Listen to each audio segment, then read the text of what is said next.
Hello and good afternoon, Xbox Nation. Welcome to this week's new episode of the Xbox Factor Podcast. I'm your host, Mr. BoomStick XL, and we have a very special show today for a multitude of reasons. Besides, there's actually Xbox news to talk about.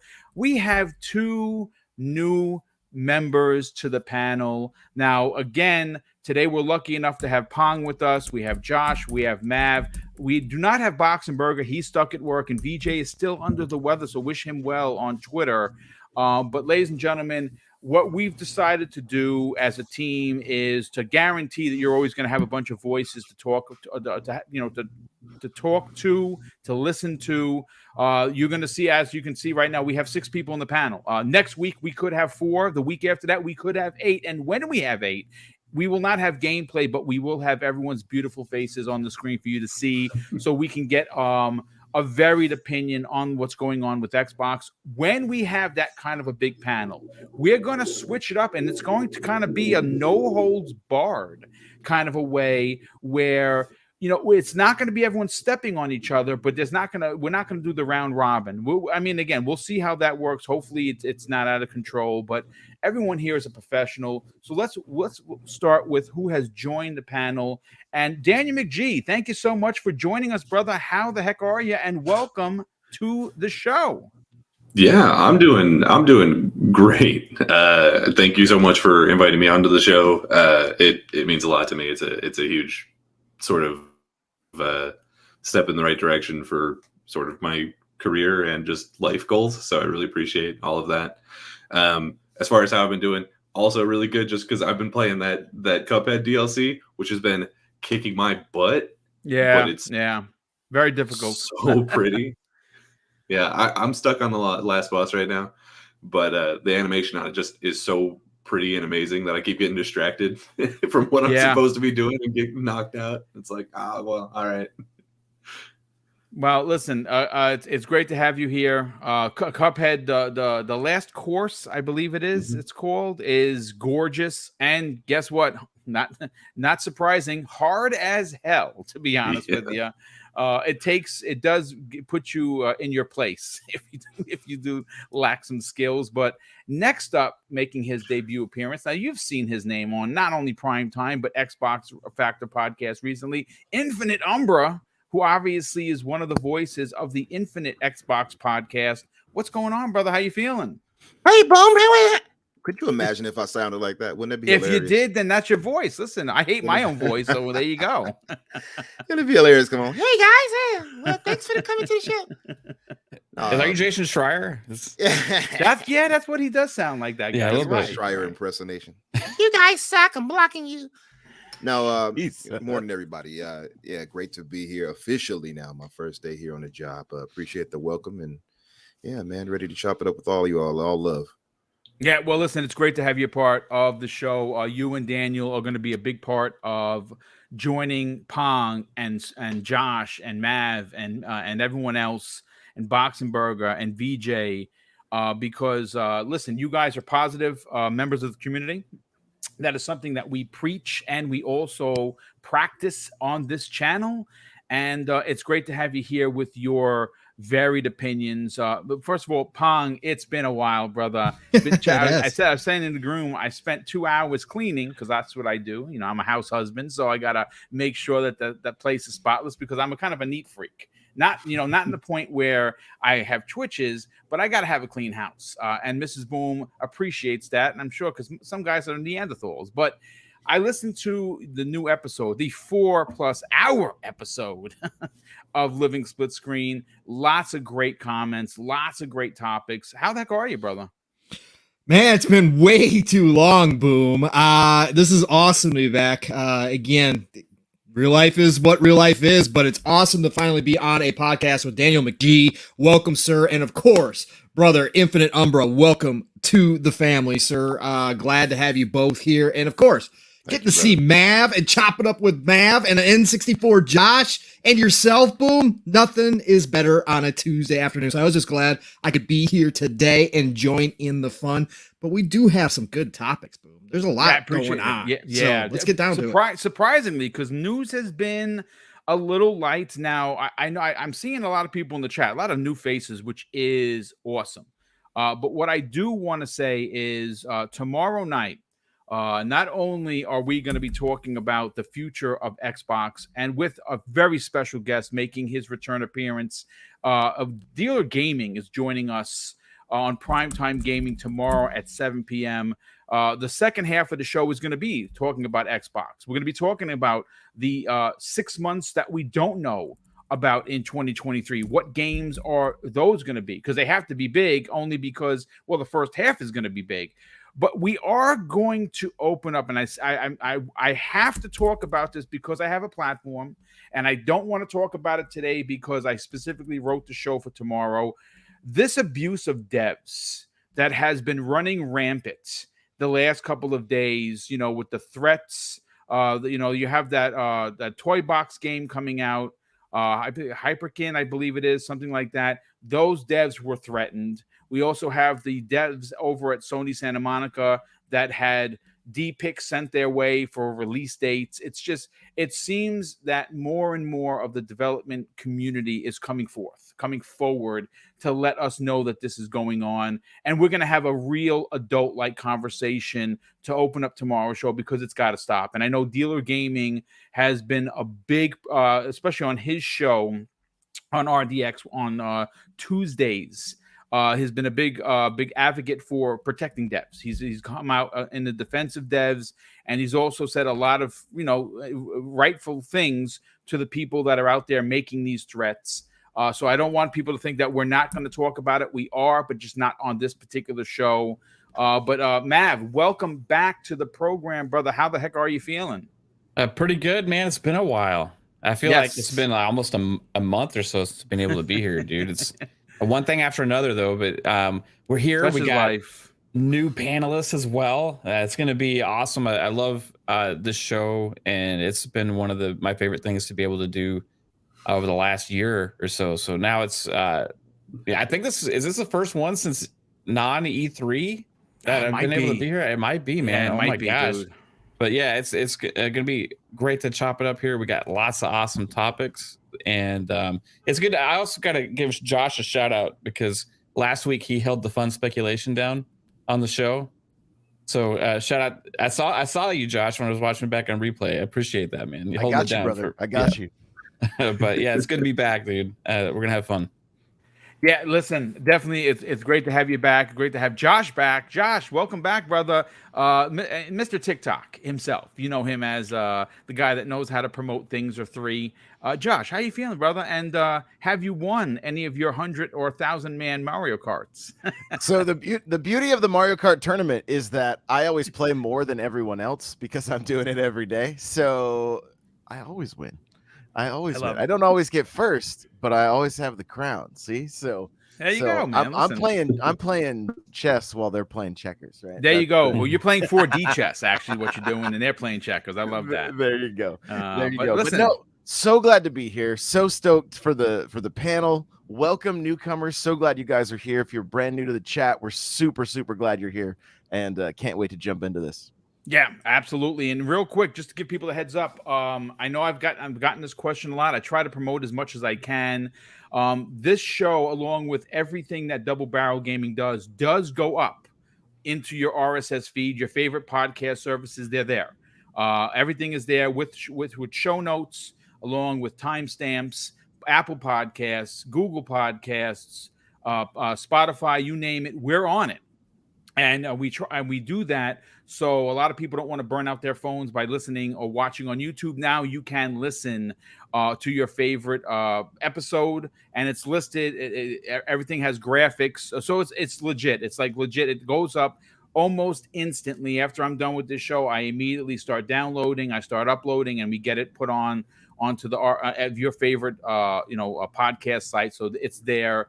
Real quick, we have a $10 super chat from Servant117, drops a very generous $10 super chat and says this: Josh wins with hacks X. N64 Josh is amazing. I love it. It's great. Yeah, listen. We also let's get into why we're here. We're here to talk about video games. More specifically, folks, we're here to talk about Xbox video games.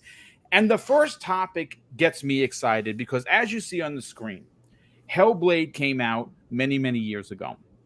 And that team over at Ninja Theory is hard at work on the follow-up, which is Hellblade 2, Senua's Saga, or Senua's Saga, Hellblade 2. And one of the first topic of the day is going to be where they are with this game. Like where actually are they in development? And what's interesting is on June 30th, was last week, they posted a group picture of the entire team that's making this game, that's being mocapped into this game. Well, they said this on their official Twitter page. It says, "How do you make video game combat feel realistic? We sent some of our team and to undertake screen action training with BAA team, and as you can see, they look ready for battle." Actual mocap fighting. Pong, I want to go to you first. How important is that going to be for this game as opposed to the original?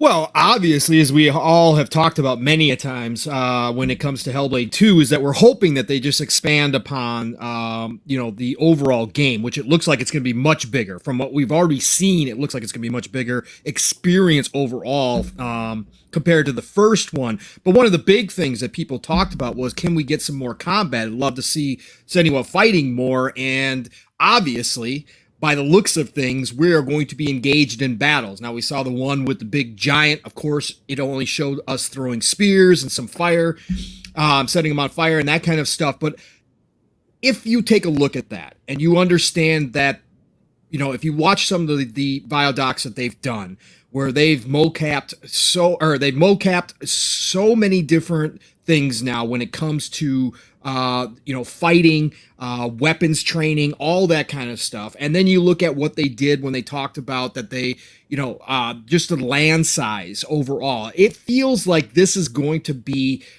a much, much bigger experience. And so therefore, I believe that we are definitely going to get a much more complex battle system in this one. So seeing this is something that came out last year. This isn't really new information. We heard about this last year that they were doing this.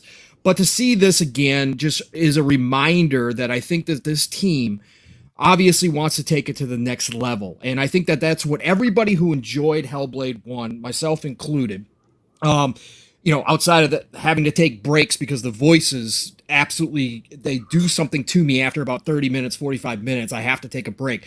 But outside of that, everybody that saw that was a very personal experience for Senua. You were very focused on Senua. But there's this big, gigantic world out there now to explore. And whether this is a prequel or whether this is a sequel, whatever the case may be, it seems, I personally think it's a sequel. She's grown in power. She's coming into her own with those voices and whatever is going on inside of her. Much like let's use a Jedi from Star Wars. She's starting to grow in that power, and it seems like we are going to have big, large-scale battles here potentially, in which Senua is going to be engaged in. It's not just going to be her. It's not just going to be her personal story. It's going to be about what's going on in the world outside of her as well, and maybe her influence upon that. So I can't wait to see what they do here. As far as time frame goes, boom, I gotta imagine. I've always been on the train. Last year, I was saying 2024. I will say that potentially holiday 2023 for this game. I think holiday 2023 is the earliest. I still see this, and I don't know why. I've had this feeling from the beginning that this is a spring 2024 game. So we'll have to wait and see. But it looks like they're coming along great. Obviously, a lot of the pandemic, a lot of studios are back working. They have been for a while. They got that brand new mocap studio. They're obviously taking full advantage of that. On top of sending all these people to go get trained in battle. How cool would it be to get paid to be in a video game and then go train professionally to learn how to swing swords, Yeah. block with shields. Man, that would be just fantastic. They're living a dream right now. I would love to do that. Yeah, they absolutely are. Real quick, Pong, you are getting a little bit of popping in your mic, so you might want to pop out and then pop back in. I will. I saw the guys in the chat said that, but it's not terrible, but there is like a little bit of a clipping. But great, no problem. Great point. Infinite Umbra. Let's bring you in on the conversation now. Look, we have heard. This is rumor, folks, that this game, Senua's Saga Hellblade 2, was started development as early as 2017. I can't confirm or deny that, but we do know that the studio was purchased in 2018, and there's a good point. We've heard this more times than not. All of those studios that joined Xbox Game Studios that were announced at that E3 came the way of games that they were in development of. We heard that Playground Games was working on an open world action adventure RPG, and that has now been turned into a Fable reboot. We heard Compulsion Games, their games. Phil Spencer has talked about that specifically. But going back to Ninja Theory, this is a very talented team. This team is, again, they have a pedigree of incredible stories. They have a way of telling them through motion caption, unlike anybody else. And obviously, motion caption is a big part of Hellblade 2. For you, seeing that they sent all of these developers that are making the game for training tells me that this is going to potentially be a very different Hellblade, where action is going to play a center part. My question to you is, where do you feel the game is along? Because they were obviously absent from the E3 show or the Xbox Bethesda show. We are thinking, because they continue to follow this trait, that the Game Awards is going to be the next time that we see Hellblade 2, right? It was originally announced in 2019. They brought it back in 2021. I think it was, it was last year's, and it showed amazing. Where do you think this game is, man? It's weird because on our podcast, on the Xbox Infinite podcast, I said that it'll be coming like possibly a shadow drop type thing, right?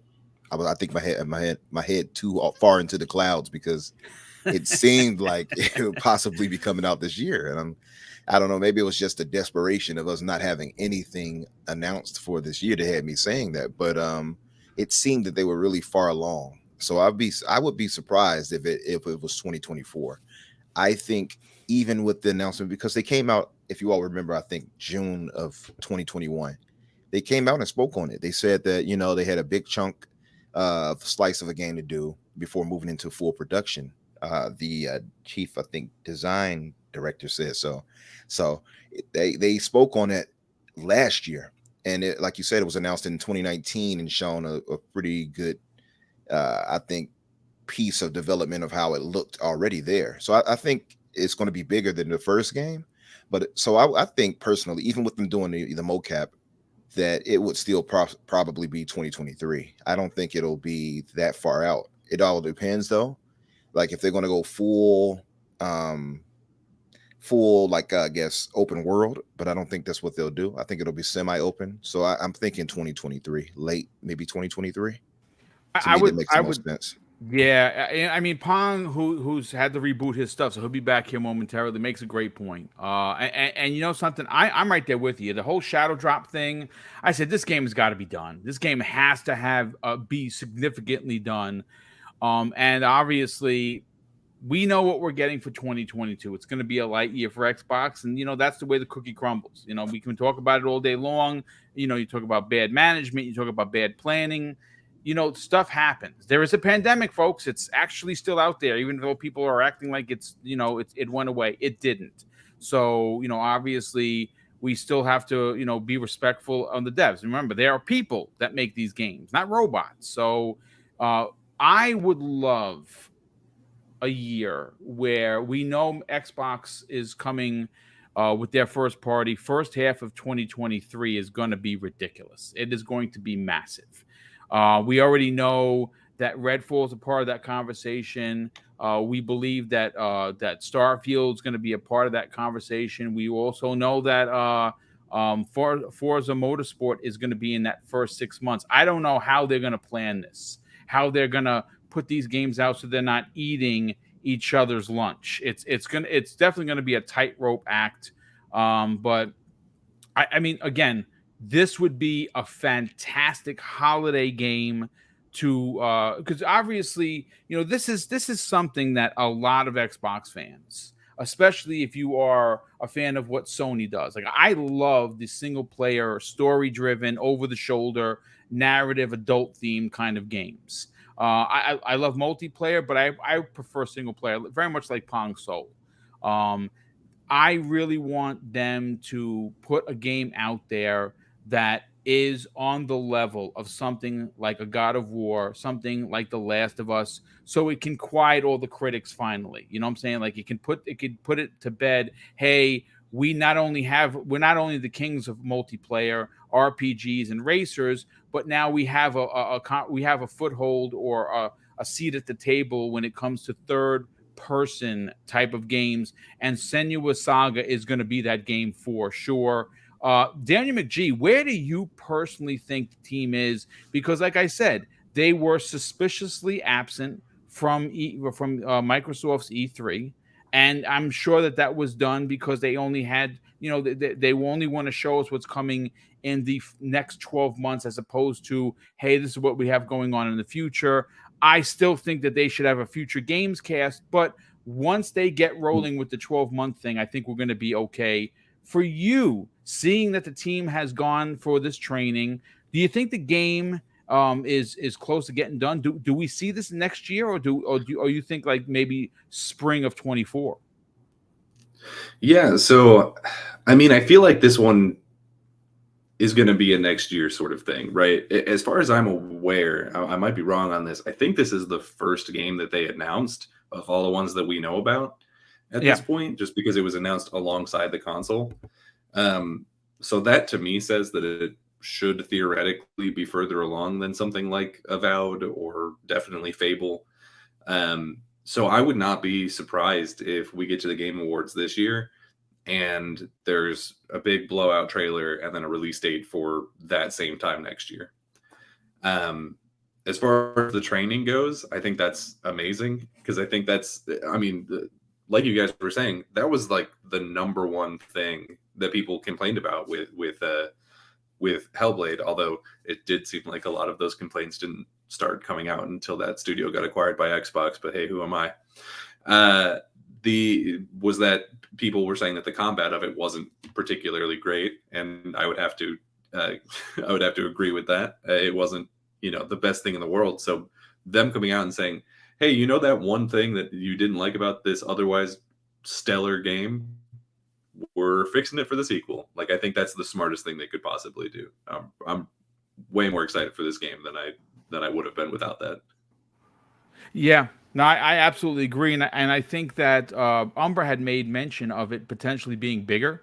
I think this is going to be a big game. Is it going to be an open world game? No, I do not think it's going to be an open world game.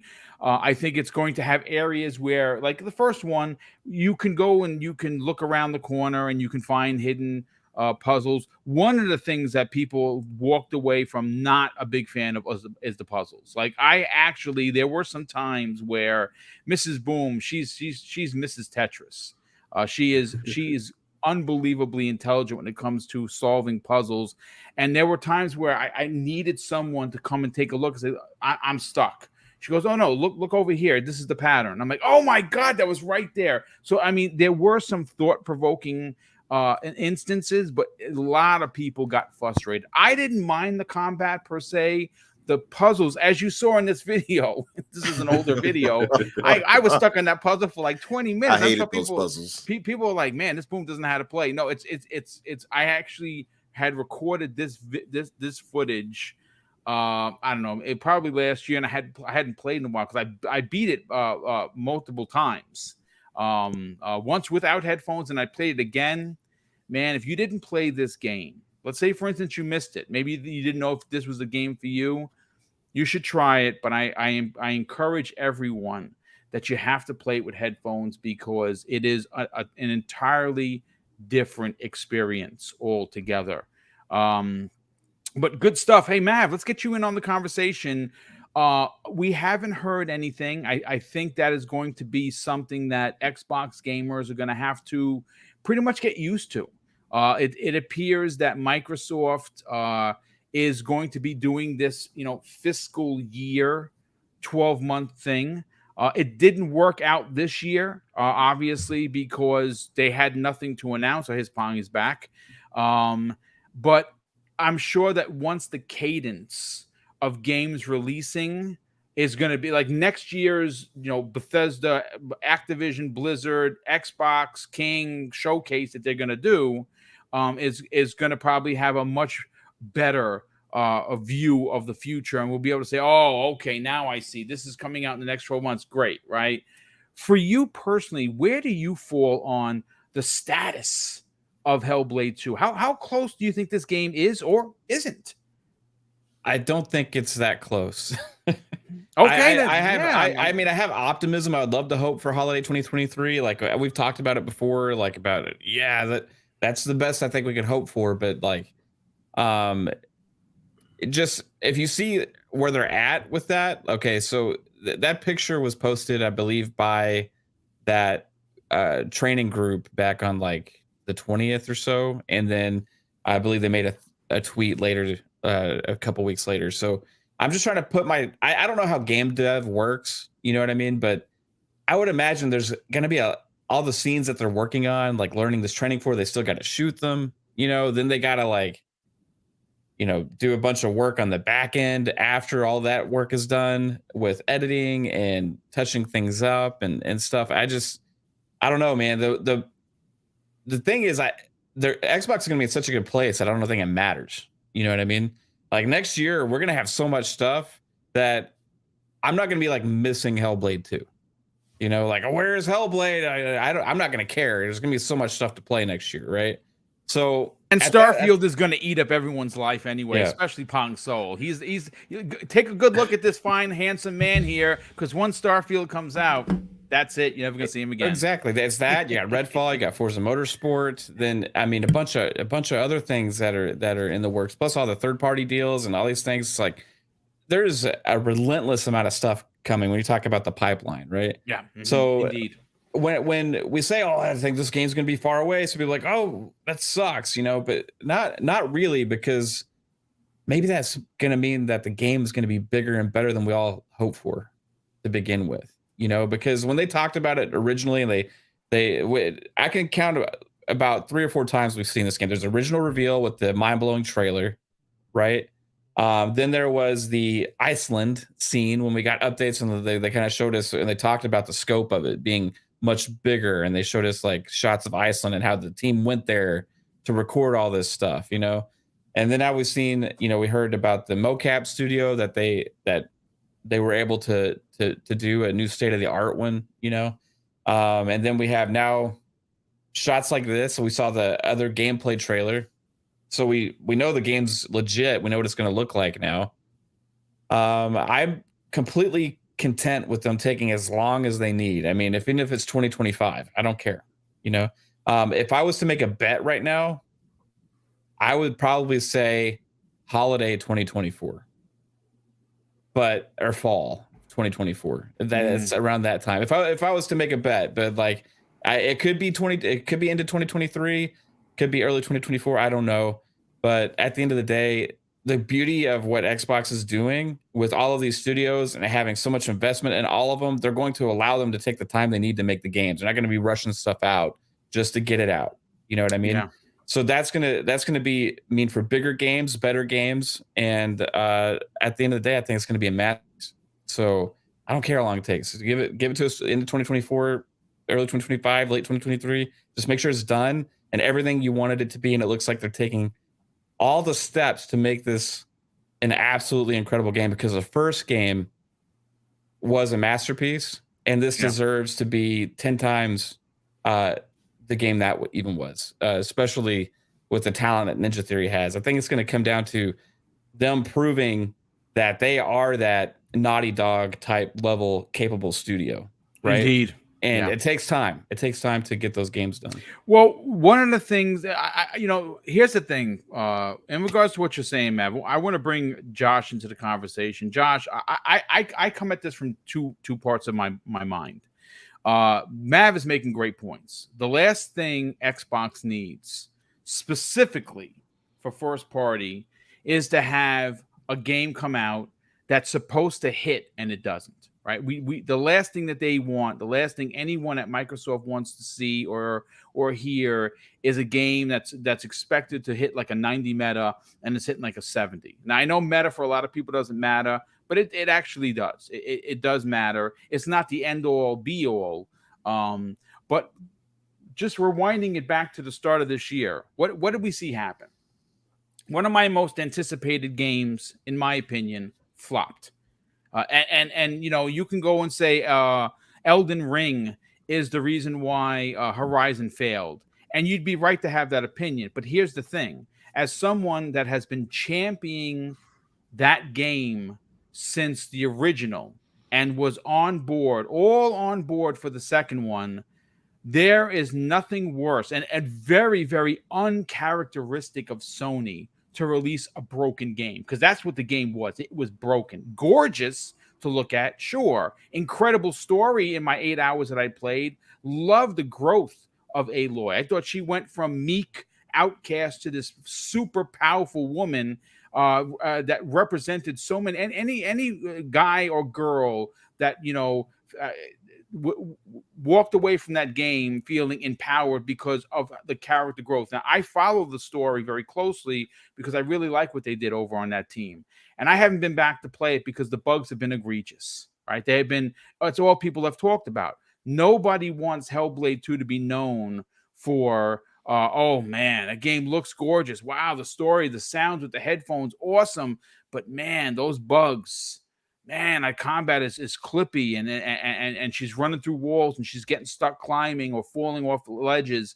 Nobody wants that. So for you personally, seeing what everyone has said so far, N64 Josh, where do you think this game is? Could this game be a holiday 2023 game? Could this be the second half of the onslaught that we know is going to be next year for Xbox first party? I hope it gets all the time it needs. Kind of echoing what Mav said. To me, this seems like a game that's a ways away, and I'm completely okay with that, because, and to kind of talk about your point with Horizon and Elden Ring, if anything, Elden Ring may have kept more of the bad news about Horizon out of everybody's mouth versus yeah, maybe it may have done them a favor, because to be perfectly honest, I heard very little about Horizon because of Elden Ring, just me personally. And so excuse me, because of that, I think it may have been a good thing.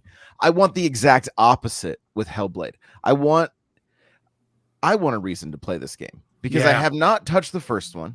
It's not something that really looks all that interesting to me. I honestly, for the longest time, thought it was part of the first Horizon game, and I was always so confused. Like, like there's like what's going on? Like, I was very confused for a little while, because I was mostly playing Nintendo at the time, right? So I would just see these, I would see different, and I'm like, oh, those aren't the same game, and so. I mean, it does have a similar look to some extent. You are correct in saying so.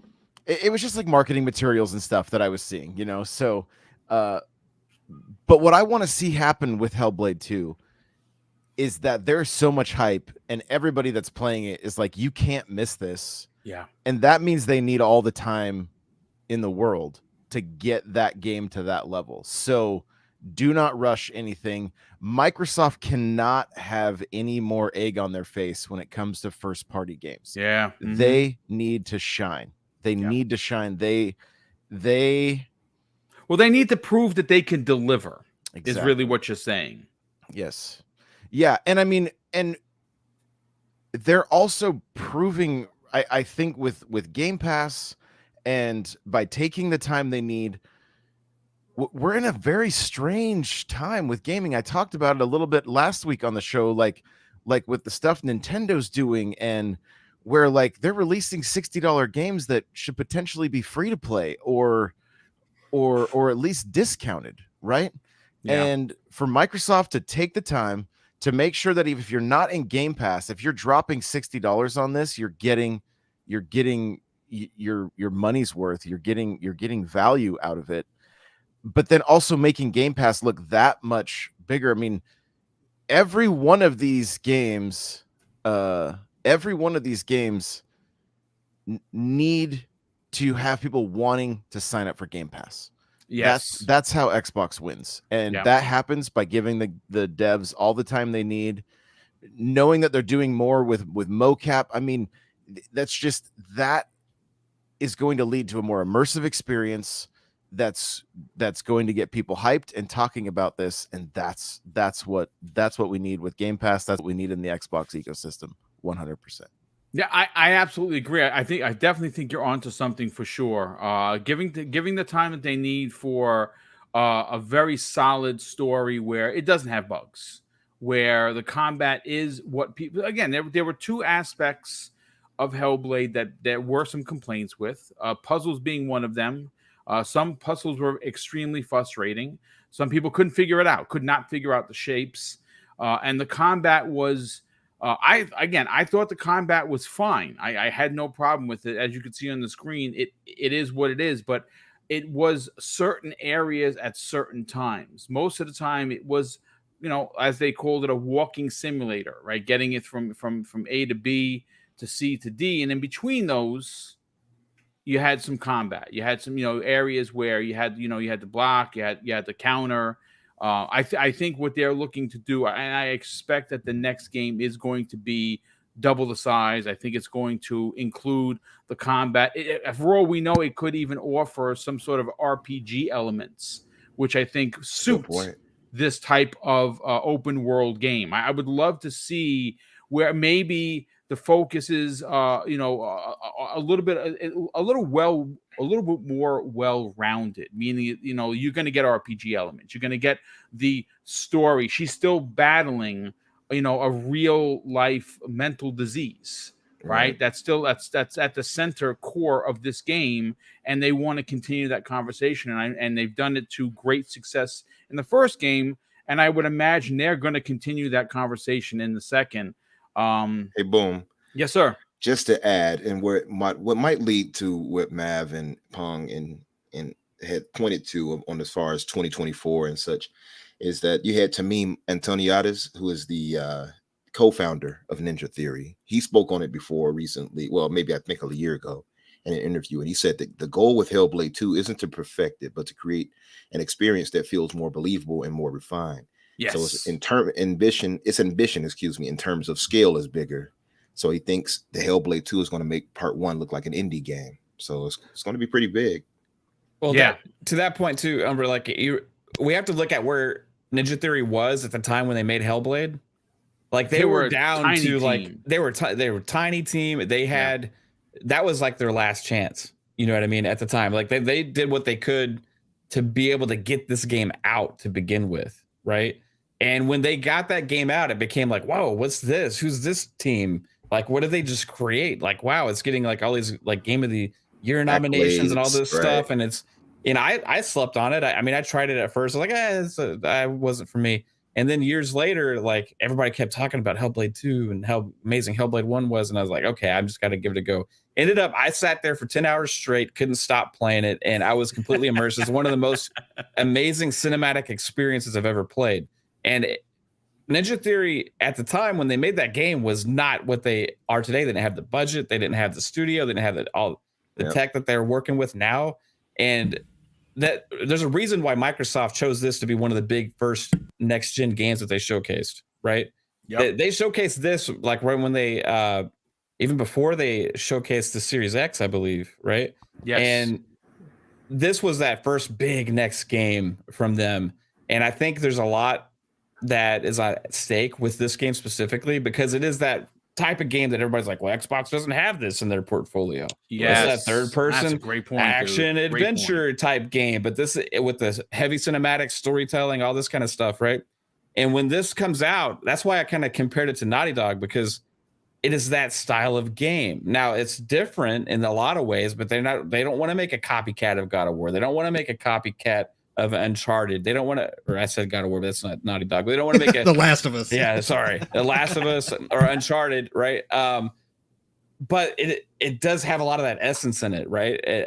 Of that third person storytelling action game. And I think there's just so much at stake here, and they're going with ambition. What do we always talk about? It's like, well, they were too ambitious, or like they didn't give them enough time, or like they rushed the game out. With Game Pass and all the studios that Xbox has, that's what provides them that luxury. So what is it?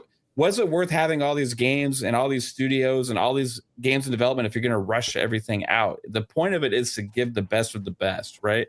And that's what they're going to do with this. So as far as when it comes out, I don't know. But I don't think they're going to rush it at all. I think they're going to let them create that masterpiece, because I think that when that game comes out, it's going to bring a level of credibility to the brand. That's a good point. You know That's what I mean? Fantastic point. Yeah. I mean, listen, this type of game is something right along with the family genre, right along with the fighting genre. Microsoft is in a good place, right? They have Western RPGs locked up. They have the best racing studios in the business with Turn 10 and Playground, right? We know that they have the first-person genre locked up. Now, mind you, when the ABK deal is done, and I'm thinking based on the new information that we talked about on Friday's Breakfast with Boom, that deal gets done at the end of the year. I honestly believe that the whole union thing and the letter to the FTC to Mrs. Khan is going to push this thing forward. I think it gets done by the end of the year. When they are officially at 34 studios, Game Pass is going to be loaded. And at that point, because they have so much in current development now, and because so much was been delayed, because like I said, you know, I've seen the conversation out there. Well, this game has been in development since potentially 2017 or 2018. Why is it taking so long? Folks, you got to remember, you got to take 12 to 18 months off the board. COVID, right? People weren't at work. People were sheltering in place. People weren't working. That's life. You know what I'm saying? So just remove 12 or 18 months, and this game maybe only has been in development 2 or 3 years. You know, maybe 4 years. A game like anything that Sony puts out is 5 to 6 years worth of development, unless it's a DLC type of game. Like God of War, for instance, started out as DLC. We heard Cory Barlog specifically talk about that. He actually pitched it, and Sony was like, "Whoa, this is crazy. This is too big for a DLC." And it turned out to be that's what Ragnarok is going to be, which is freaking awesome, and I can't wait to play it. From Microsoft's point of view, this is what they need. They need to be brought up to the conversations, get a seat at the table when it comes to this third person, over the shoulder, story driven narrative games that we see so prevalent on Sony's machine. And who better to deliver that than Ninja Theory? I mean, they actually were tweeting about Enslaved. And I actually responded to them. I was like, man, you guys should definitely do a sequel. I don't know what else is on their plate past Hellblade 2 and Project Mara, but I would love an Enslaved. I don't know if anyone played Enslaved. Oh my God, that was so freaking good. What an underrated Ninja Theory title. One of the games I need to go back to get to. I'm actually playing at Asura's Wrath, so I'm going back to some 360 games. Dude, Asura's Wrath is dope. That is so good. No, that's a Capcom game that no one even knows is a Capcom game. So listen, folks, great way to open up the show. We're 43 minutes in.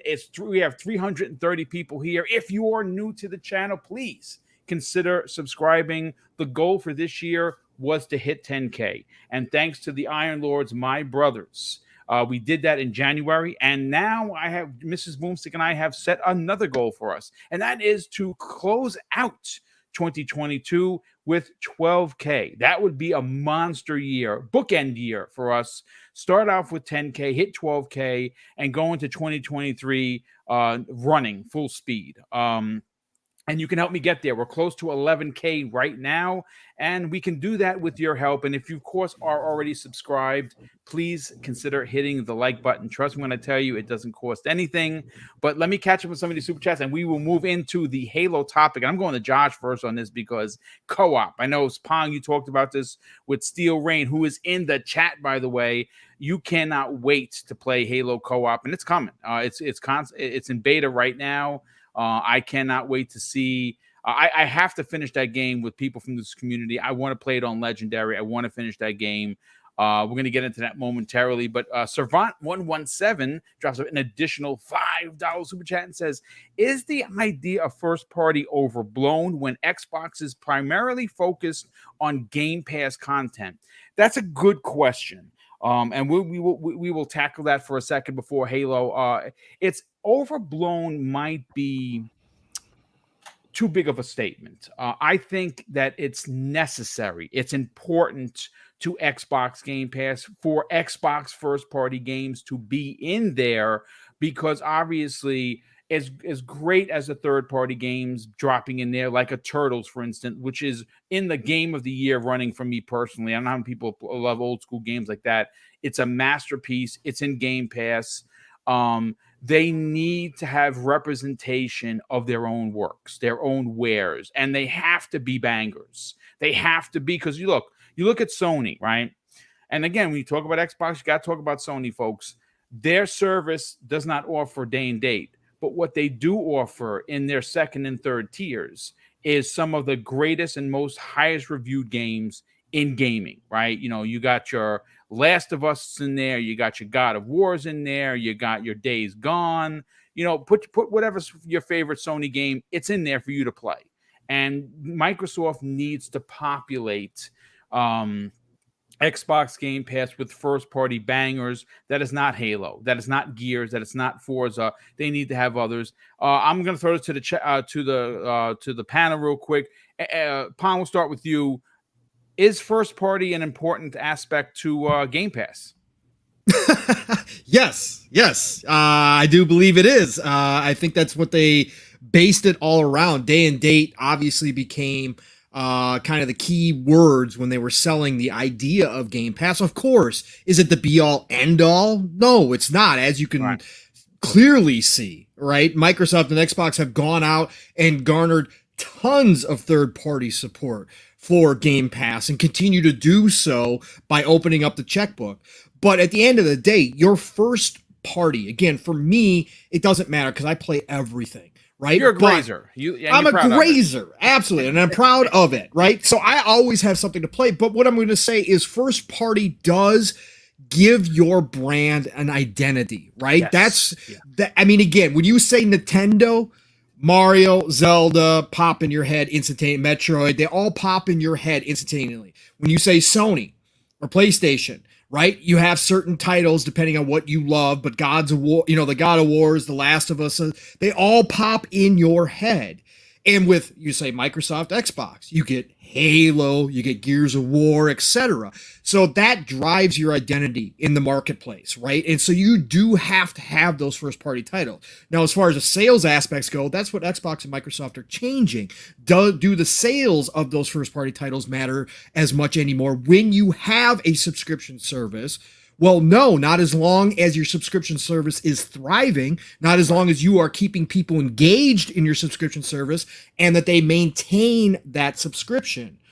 So as long as you're doing that, then again, sales-wise, it doesn't matter. But those first-party titles are what people are going to look for when they first go to Game Pass. Now, Activision Blizzard's going to change that a little bit because people are, the masses out there, the normies out there who are playing Call of Duty, Madden, etc. Obviously, once the Activision Blizzard deal goes through, that Call of Duty is now first party, and that's what people are going to look for, that sticker on the box or whatever the case may be when they walk in the store and they're making that buy and the salesperson says, "Hey, do you want to get Game Pass?" And they're like, "Oh, I've heard about this Game Pass. I mean, what is it?" And they're like, "Well, you get Call of Duty every year in Game Pass." Yeah. I mean, that's going to be gigantic, right? Yeah. So again, first party is going to drive that. Now, Microsoft and Xbox supplementing with the third party has done a fantastic job. They've filled a lot of gaps in their first party lineup. Now this year, again, it's spilled milk. We can cry about it, we can whine about it all we want. Should it ever been a year where we didn't get a first party AAA game from from Microsoft Xbox? No, it should never have happened, but it did. So here we are right now. This is where it stands, and we're still all okay. I don't think that there's this mass, even though we saw it on Twitter and a bunch of blue check marks want to go around saying that, hey, I'm not going to get Game Pass. I'm going to unsubscribe from Game Pass now because Starfield's gone, because Redfield's gone.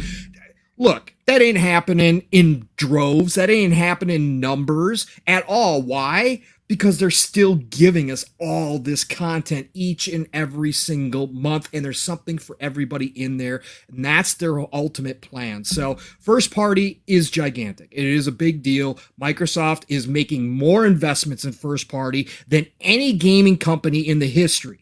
Okay, yeah. They're trying to complete the biggest deal in Microsoft history, not just Xbox history, in Microsoft history, in the Activision Blizzard deal to supply first-party games. Now, there's more to it than just that, of course, but those first-party content is what is important to the brand overall to keep those subscriptions growing.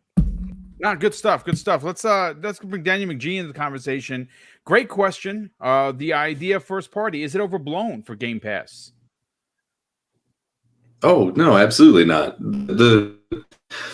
All the third-party deals are great, and getting things that you didn't necessarily expect in the Game Pass is something that I think people are going to maybe stick around for.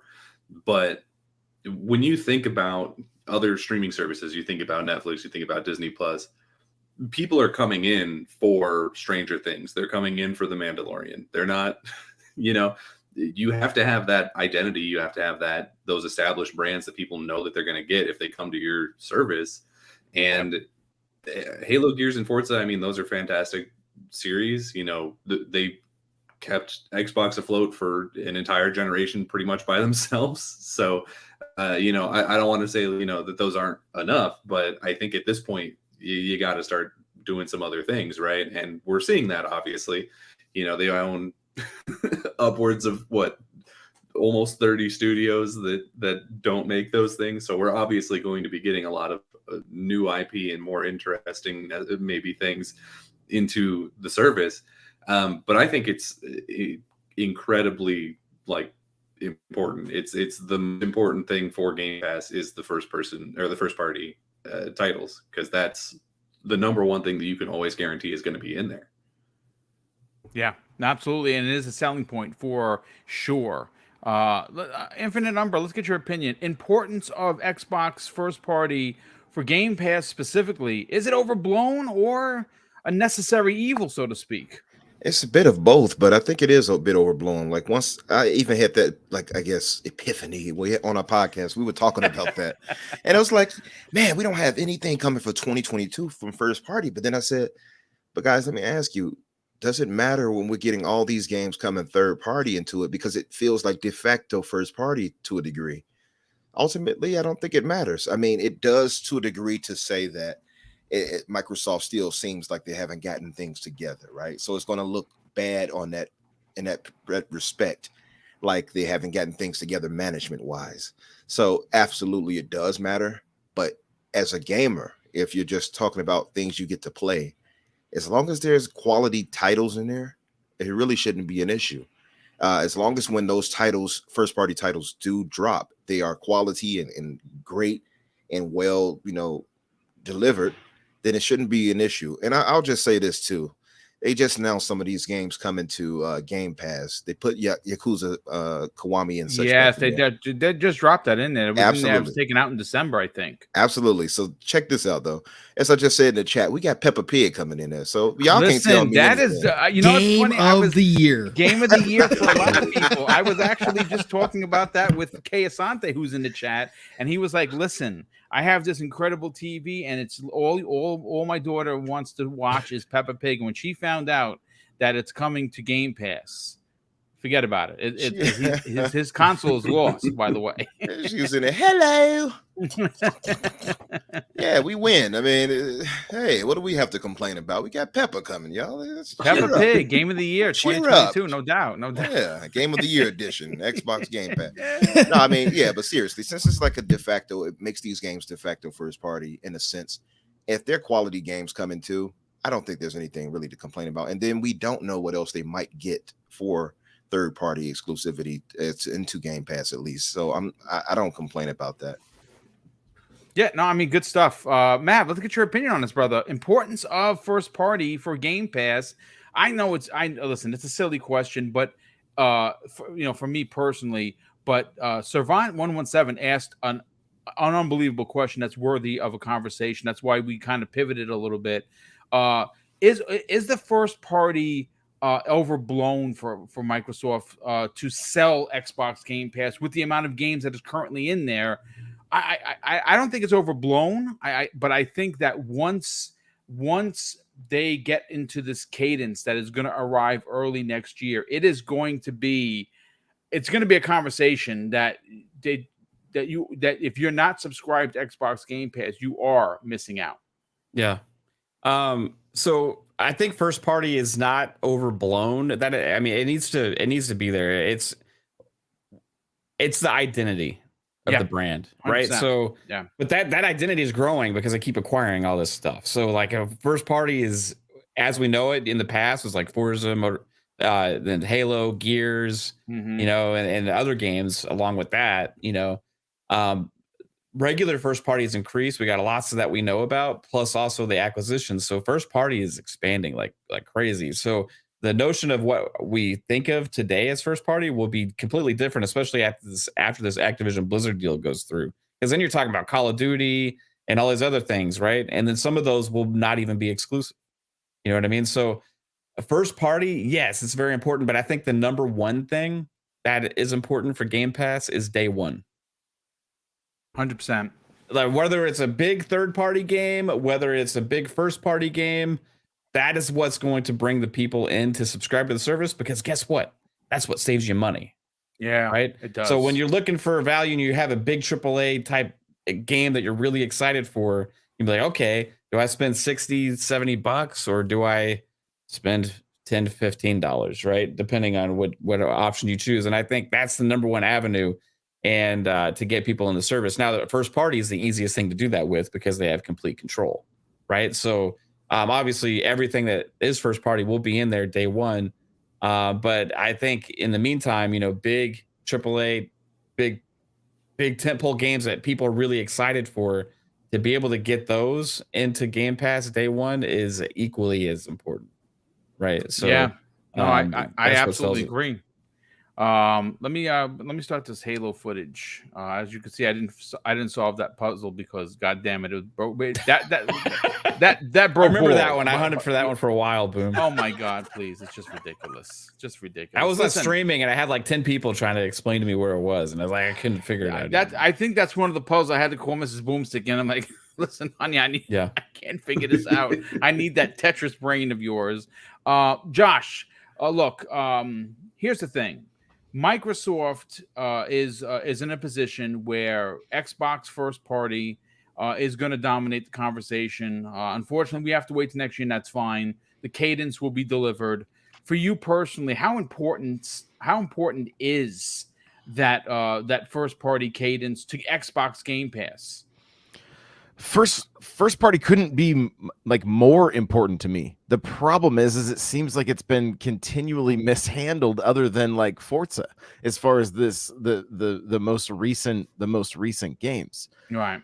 And that breaks my heart, especially as such a huge Halo fan. I want to see games like Halo back to the glory days, where like when God of War, the last God of War game came out, everybody talked about it. Everybody was excited for months. That game. For months, they talked about it. And Halo's been nothing but egg on the face, like I talked about earlier. It's unfortunate, Josh, to what you're putting down. The only news of Halo has been bad news, and that's not what you want to dominate the conversation. No, it kills me as such a huge fan. I mean, we started a podcast just for this game because we were so excited about it, right? And we're still going strong. We're still having fun. But imagine the value prop of Game Pass if Halo was getting the kind of hype that God of War got. Yeah. Right? And outside of first party, I think games like The Show are massive wins for Game Pass, because a game like The Show has those microtransactions that if somebody's going, yo, I don't have to drop $70 on this, I can put $70 into my packs that I get to open. That's a win. Get Madden in here. Now you've got another major sports franchise that people buy year after year. That's in the ecosystem, and I get to drop that extra, $50 or whatever into the packs if that's what I'm into. Again, another win as far as games as service and having games on Game Pass. So I believe it boils down to a healthy mix, but I want to see Microsoft put out the level of games that are bringing the hype, that make Game Pass absolutely an absolute no-brainer, right? I'm all in on the brand. I have been ever since I played Halo for the first time and was determined to hate it and just couldn't. I just couldn't. As a Nintendo guy, I was like, I can't like this. I've got to stay strong. And then I was like, no way, this is way too good to not like, So they got to take their time. Like, I'm, as much as we hate delays, and I wish there was more for first parties this year, they're making the right choice. They're making the right choice. And Halo proved that. Halo should have been delayed maybe till next year, honestly. A lot of people said that. I mean, listen, the core game of Halo, both single multiplayer, phenomenal, 10 out of 10 in my opinion. But the lack of content, it's funny. We specifically, Pong, we saw you and Steel talking about that. How Master Chief Collection is getting content and Halo Infinite isn't. Now I get it. There's two separate teams, but it's bad optics. I said this on Breakfast at Boom. They listen.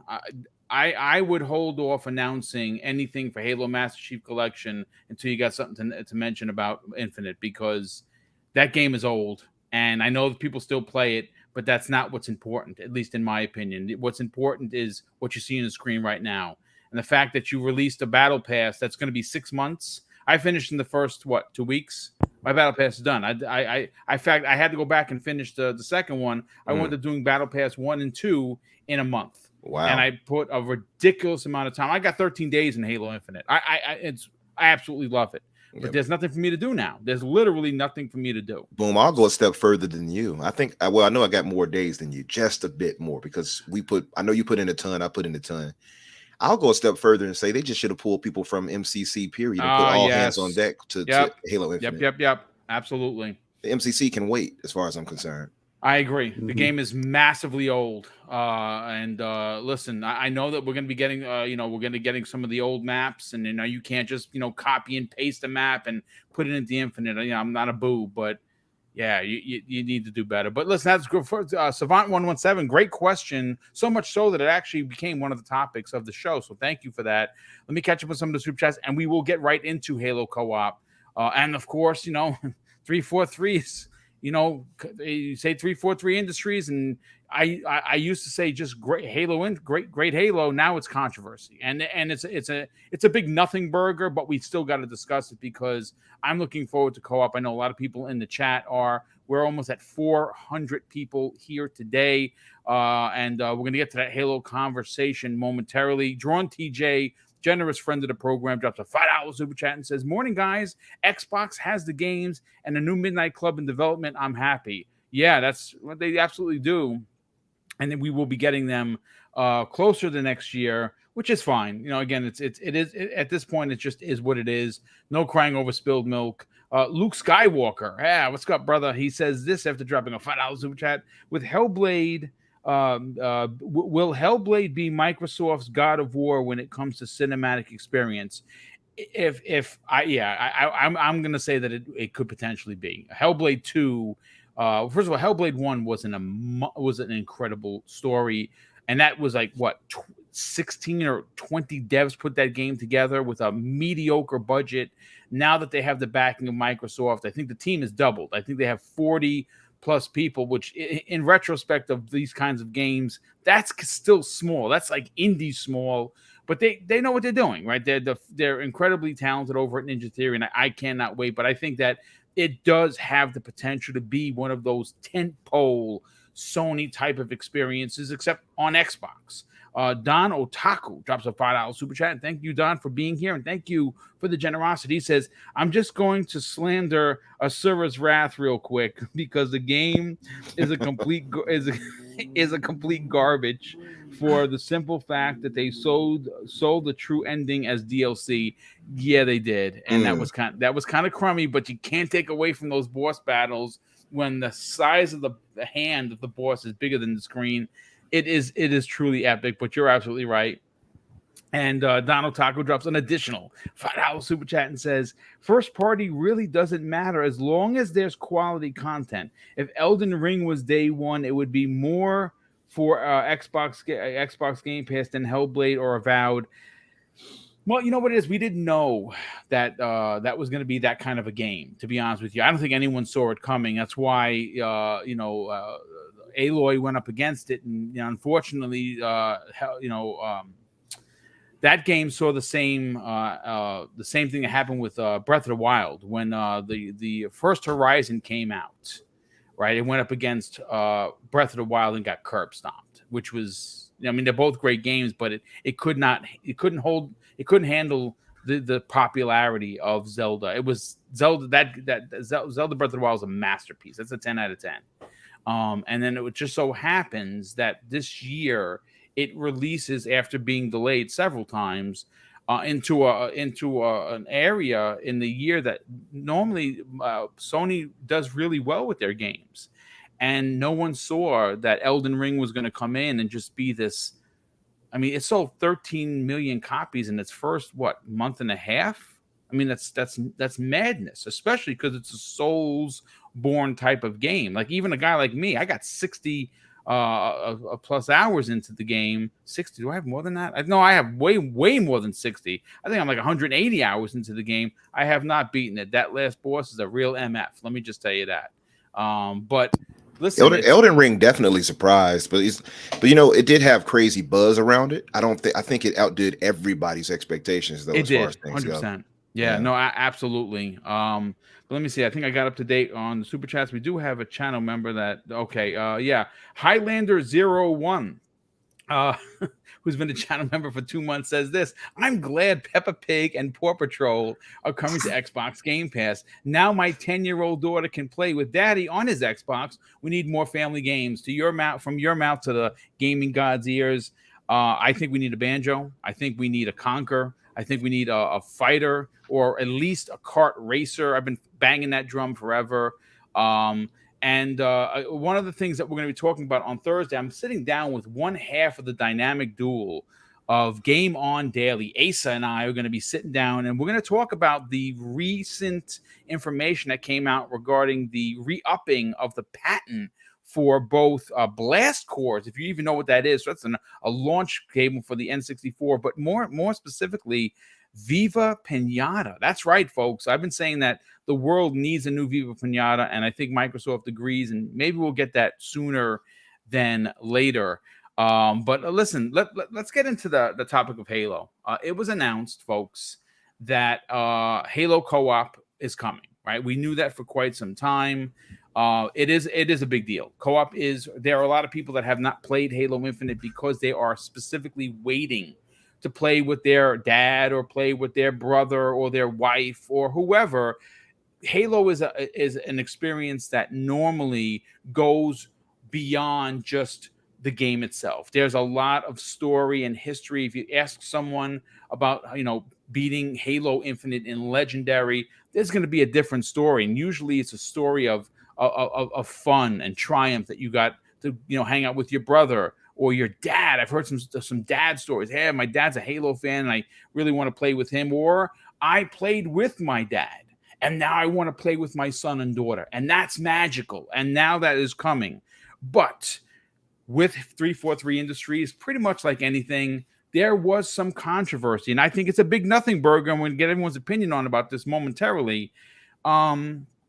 Look, it's an open world game. This game, the co-op was delayed because it's not your standard, claustrophobic type of environment for Halo, where it's very close quarter combat. It's not like that anymore. It's open world Halo Infinite, and there is a tethering system. Now, the tethering system, when we think about that, a lot of people equate that with the State of Decay 2. Their tethering system, not so good, right? So people are like, oh my God, tethering, my life is over. It's going to ruin Halo. Folks, according to what I have in front of me, and this comes to us, he's a new insider on the scene. His name is Rebs Gaming, at Mr_Rebs on Twitter. And he says this: Halo Infinite Co-op will have a tether distance, a distance that you can travel away from each other, meaning either one of 4 players. And the radius has 2 values. The first radius is 800 feet, which is, they showed on the map, is quite a distance. And then there's a second kill radius of 1,000 feet. So if you pass 1,000 feet, you'll get a warning on the screen. I don't know if you get swapped right back to your teammates or you die. I think according to this, you die. I do want to go to Josh first on this. Josh, look, Forge and co-op are staples in Halo as a whole, right? It's a big deal for you. Hearing the tethering system of 800 feet. Like I know that Pong and Steele discussed this on Living Split Screen this past Saturday's show, where who plays Halo where everyone's running all over the place and doing their own thing. Most people that play Halo, at least how I played it, is you're in a group and you are usually playing on Legendary and you're getting your teeth handed to you. So you need all 4 bodies. What are your thoughts on this? Is this a giant nothing burger? What are we hearing via Twitter? Is everybody upset right now, or is everybody okay? Like, what? Anybody? I didn't see much chatter, to be honest with you. I saw some boo birds in there about the tethering system, and I don't think they're Halo fans. I just think that they're trolls. I didn't see anybody in the Halo community condemning 343 for this. This is a new thing. They actually need to have this for the game that's in front of us. It needs to have a tethering system. I don't think it's going to be a big deal. I kind of don't think so either. I mean, if all I'm looking for is a way to troll my teammates, so as long as I can do, like, as long as I can do something that's going to be messing with my fellow Spartans, I'm going to be having a good time. But I mean, it's like you said, like, we're probably going to be trying to move as a pack, right? The only thing I could see not moving as a pack is just trying to complete stuff as quickly as possible. Like, you tackle this, you tackle this, you tackle this, and we'll meet back here and move forward, right? And so, but I mean, that still may end up somewhat being the case. It's one of those things that's like, they say the distance, but I mean, do any of us know without really playing it how far that is? Like, I think after the fact, after we get to try it, and maybe some of you guys tried it. I know it's in the insider program right now. I didn't fire it up, but we might say, wow, it needs to be double this, or maybe it's just fine the way it is. I think it's just be one of those things we just have to kind of wait and see. Like I kind of mentioned, the only thing I could see would be like the speedrunning community, where you could do four people going as fast as possible, trying to do speed runs as a team, and that may be hindered by this distance. But at the same time, sometimes those hindrances end up helping people adapt or come up with some cool ways of working around it. We don't know. I could see within the speedrunning community, if it's even a thing. I'm not really sure, but if to where one person has to go and stand in one area to be the middle ground for everybody else to go and do their tasks or something. Like there could be, and I'm thinking, games done quick and stuff like that. If to see a team show up and pull off some stuff like that could be quite entertaining, and it's always fun to watch how creative they get when doing those speed runs. But that, other than that, I think it is going to be us rolling together as a pack, and the distance is not going to be a huge factor. Yeah, I agree. Pong, I want to bring you into the conversation, but I want to again, I don't know if he's being honest or disingenuous. Counter Striker in the chat says there's no tether system whatsoever in Fortnite squads, but that's an entirely different game. You're talking about a multiplayer game versus an open world story-driven game. I think we're talking apples and bananas here. Pong, for hearing what we have in front of us, the tethering system, it is what it is. 800 feet is a lot.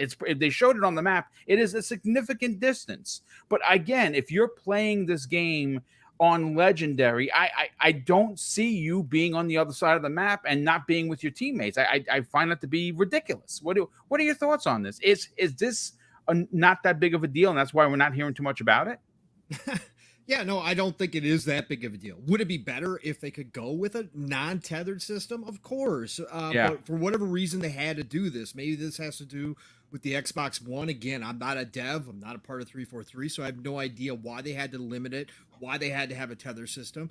But if they did, obviously they implemented. I don't think it's that big of a deal when they showed the distance on the map. If you're not playing with Mav and he's not running across the other side of the map without the party, everything's going to be fine. So again, it is what it is, right? I could see it coming into play that if somebody hopped into a vehicle and took off by themselves, could they reach that mark pretty quickly if everybody else is on foot?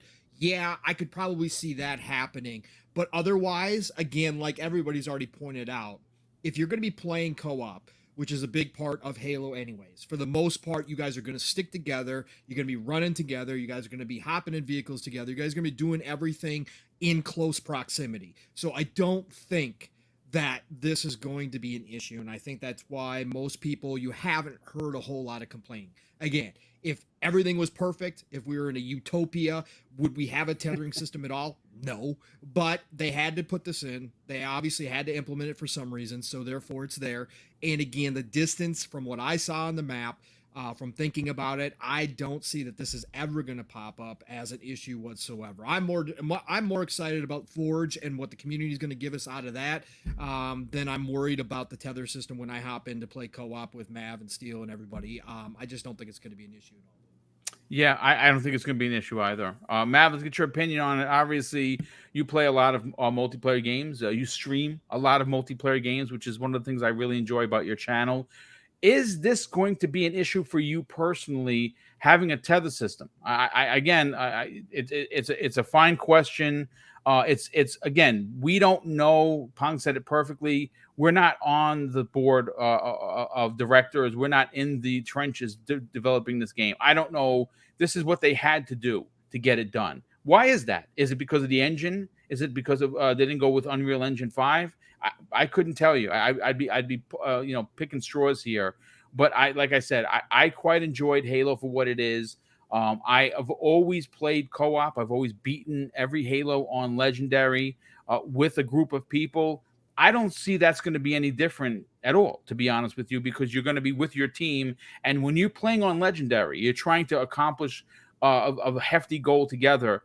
I just don't see everyone kind of being like, okay, guys, peace out. I'm going to go just fly around like a boob.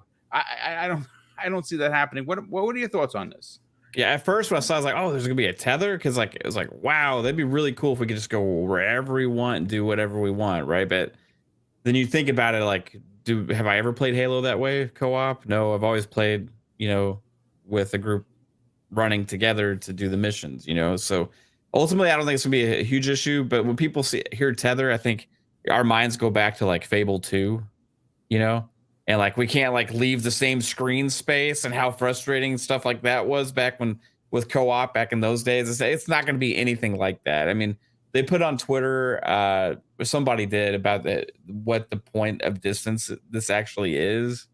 And it's going to seem like it's pretty far away. You're going to be able to get quite a bit of distance from each other. Yep. And kind of do your own thing. You're going to be able to approach things how you want to, without having to be like tied at the hip necessarily. It's more like tied at the in the neighborhood, right? Or so somewhere within maybe visible range, way off in the distance.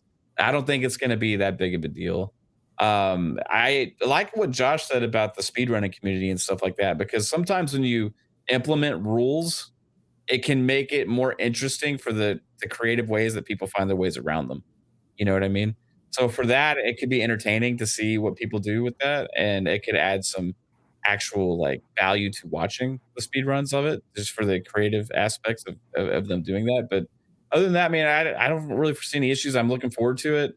I would like to have seen something so far, like of them showing it off, you know, like, hey, here's campaign co-op running, you know, check this out. But instead, we just got I think the announcement of the flight is in July, right? So, I hope that there's one thing I'll say about 343 is like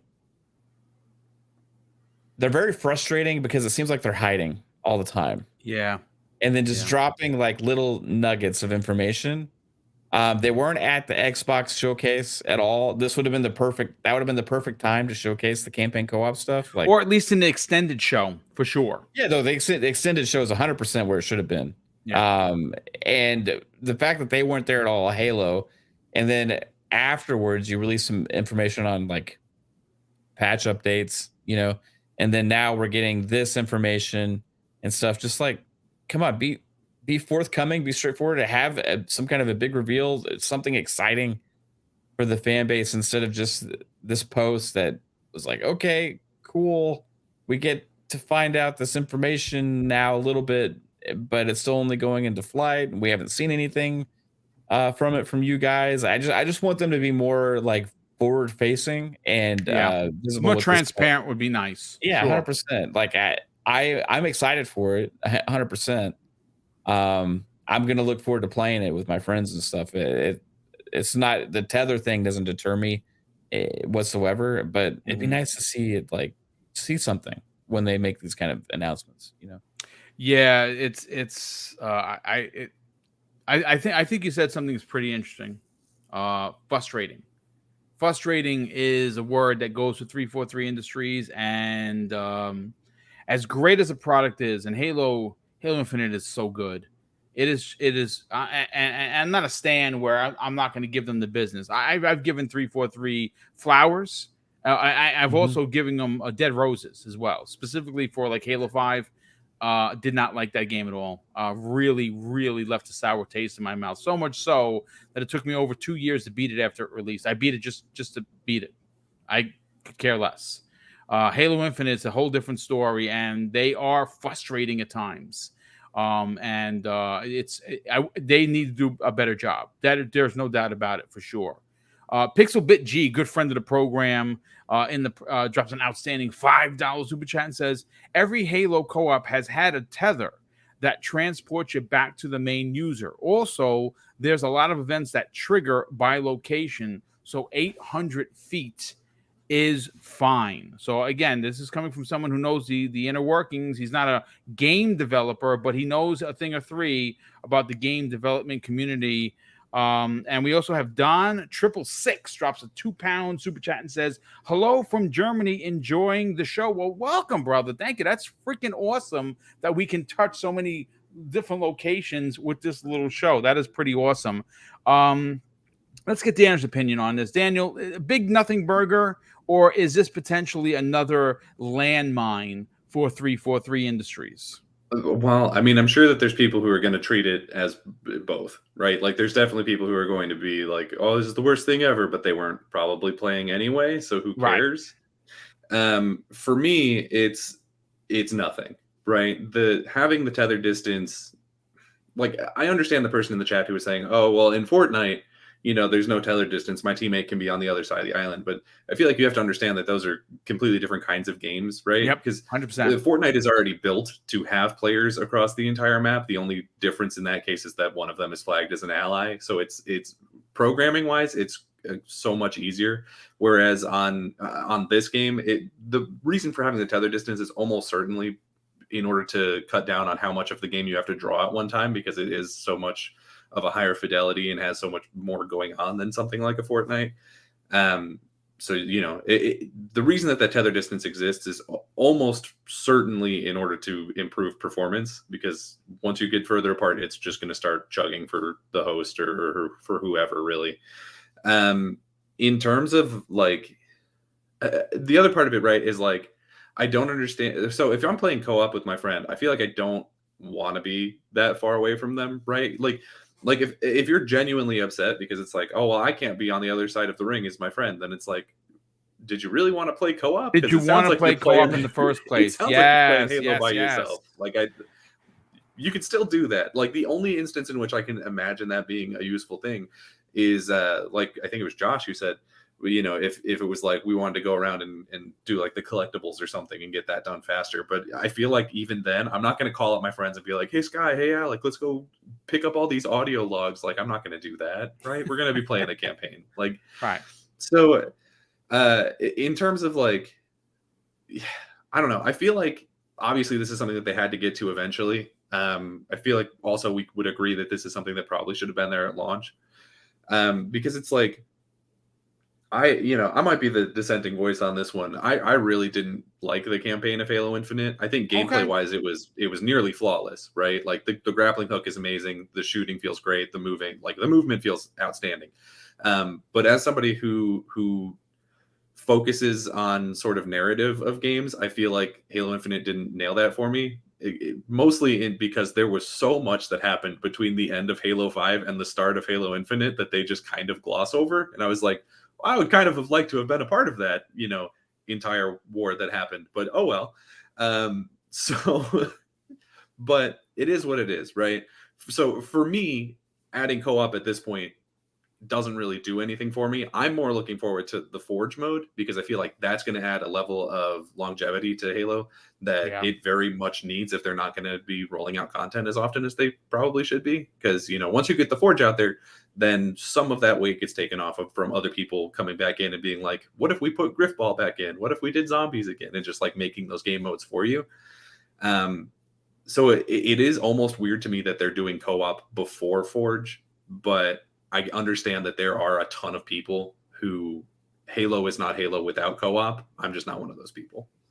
Yeah, I quite enjoy. For me, I'm the opposite. I quite enjoyed the story. I do wish that we would have gotten to be a part of what happened to Earth. How did they lose? Right. Well, what happened? That I would imagine. I've been saying this for a while, folks.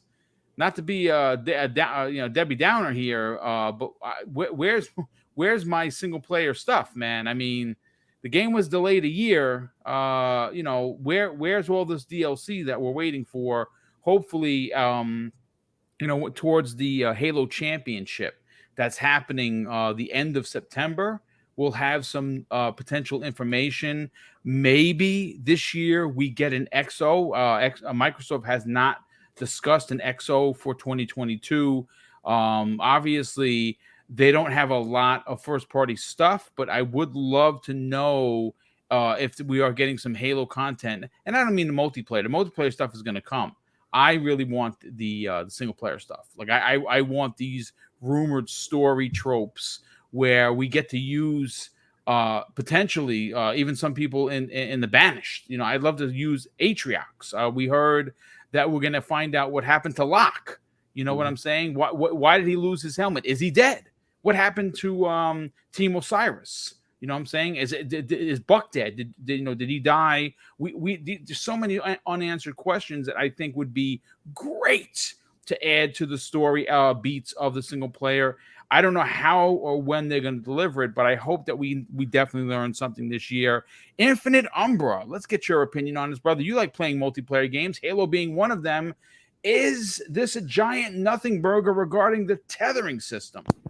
It's a bit of both, again, because I know people will complain because of the open world aspect that you might not be able to pull off some of the moves you might want to do. Like maybe I want to be in a Banshee flying around somewhere and pull off some stuff, and it's a little bit further than 1,000 feet. But really, ultimately, as Pixelbit G pointed out, even then, past games had a tether system to a degree too, where you'll be spawned back or whatever closer to the leader. So it's really a nothing burger in the sense of that. And I think it's more than enough room. When we saw the image that you posted us in chat, it's more than enough room for us to, yeah.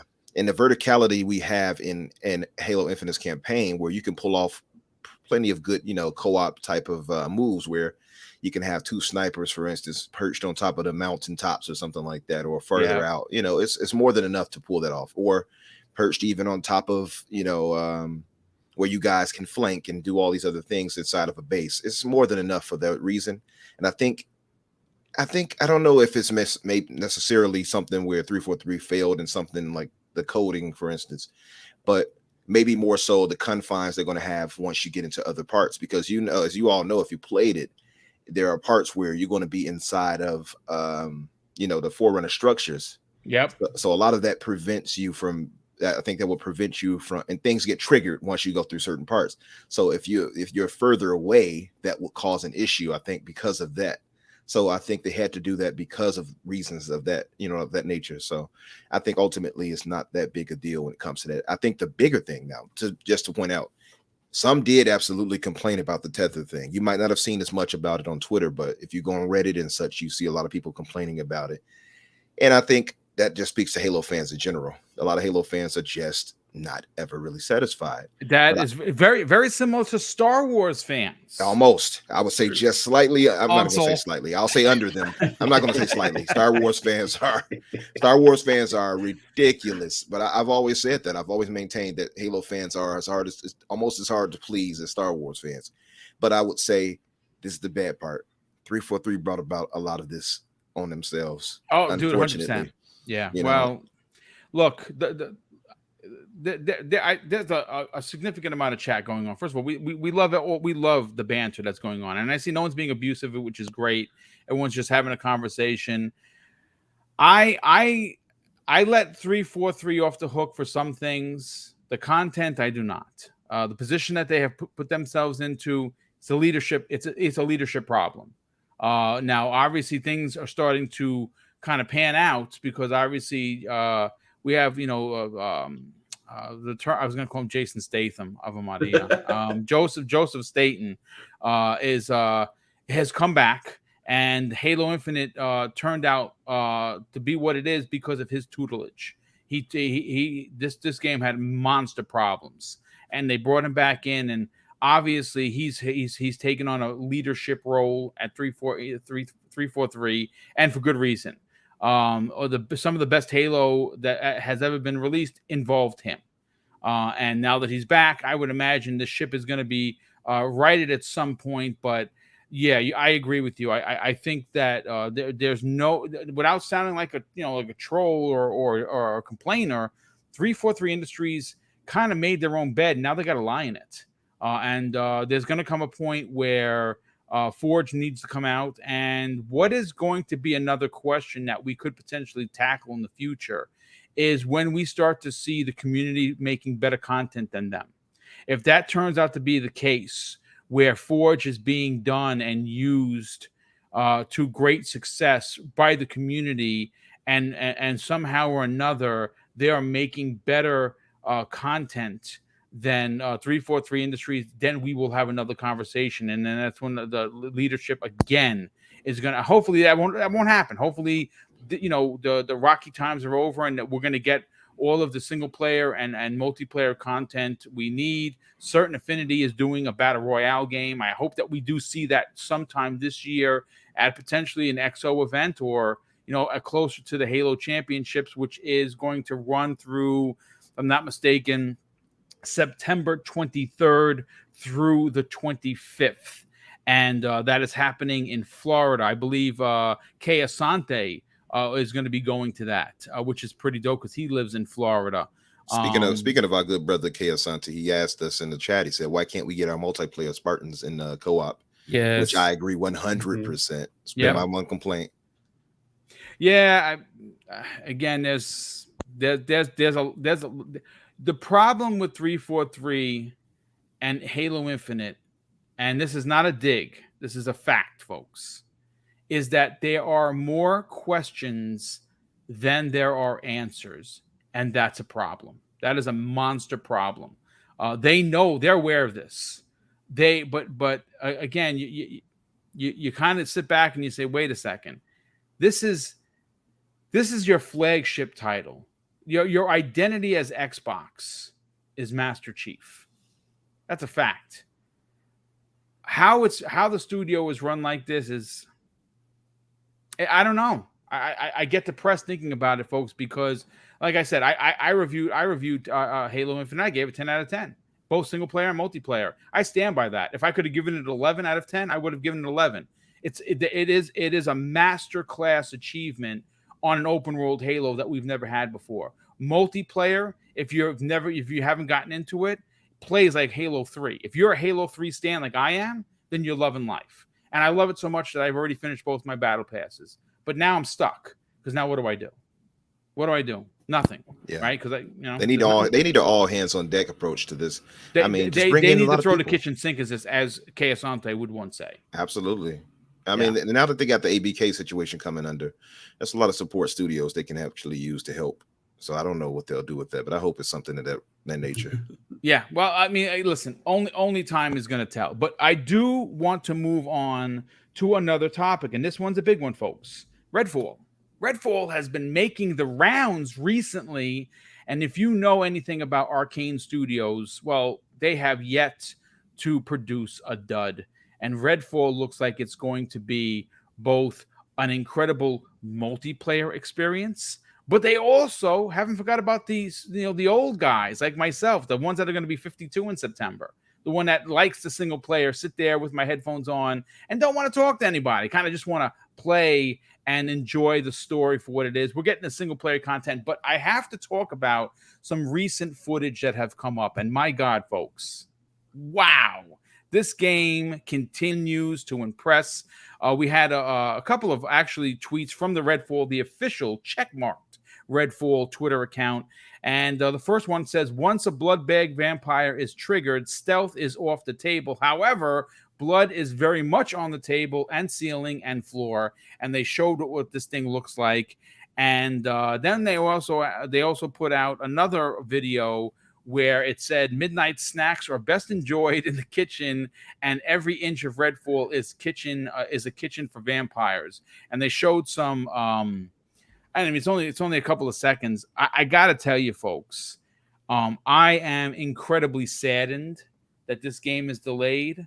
But the more I see about it, the more I understand that this is probably coming like the first quarter, potentially, of the year. I'll put it this way: whenever Starfield releases, a couple of months afterwards, you're going to get Redfall or vice versa. Redfall first, Starfield second. I don't care. But the more I see of this game, the more I realize that not only is this going to be a massive hit for Arkane, who again continues to dominate the conversation of what is one of the best studios that Microsoft currently owns. I would dare say it's them. Just look at the pedigree, folks. Look at what they've done.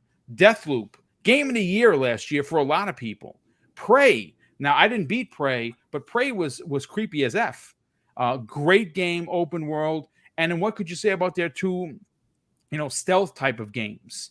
What the hell? Why am I blanking on the name of those games? Chat, help me out here. Panel. What were the two Arkane games with the stealth? Dishonored. Yes, Dishonored. I'm gonna be honest with you. Didn't like Dishonored 2.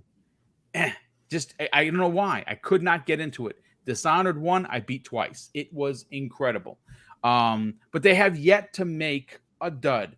This looks better. Let's go to Pong on this. Pong, this is one of those games I can see you posting on the socials that you're out there with your buddies. You're out there with Mav. You're out there with Steel. Maybe I'll jump in, and it's the four of us taking on the world. This game continues to impress, and to think that they delayed it for more polish is mind-blowing bonkers. What I mean, based on what I put into the DMs for the show, what are your thoughts on what they're showing? Could this be a game of the year contender in 23? They're going to have an uphill battle with that one with the lineup currently in 2023. That 2023 might go down as one of the best. Well, as it stands on paper right now, it has the potential to go down as one of the best. This could challenge history. 2007, my friend. Correct. This is the year that we've all been waiting for.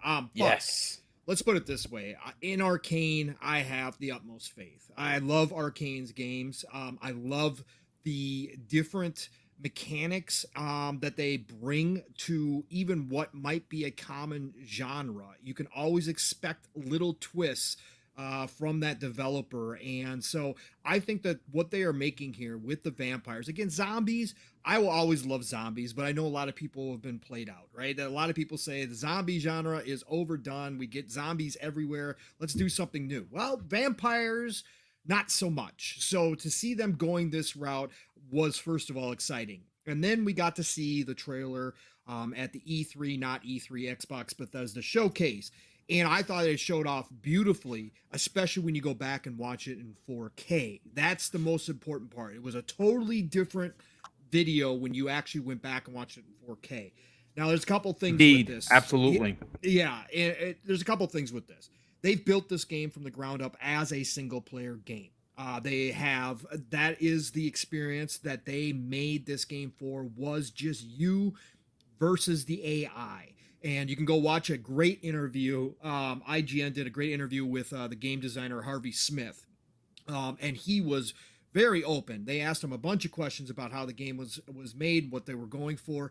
And I loved what he had to say, that the multiplayer was just kind of a bonus, right? That if you want to hop in with some buddies, fantastic. But first and foremost, this is a straight Arkane game with story that the single player is meant to experience. So that's awesome. I think it has the potential to really catch some people off guard. I think it has the potential to be one of those games that when it pops in the Game Pass and people start playing it, and then everybody starts hopping in and getting into the co-op experience, all of a sudden that word of mouth starts spreading out, and all of a sudden, next thing you know, you look at your friends list and it's nothing but Redfall on there. I think that's the type of the game that we have here. They've got the loot, they've got the story, they've got the characters.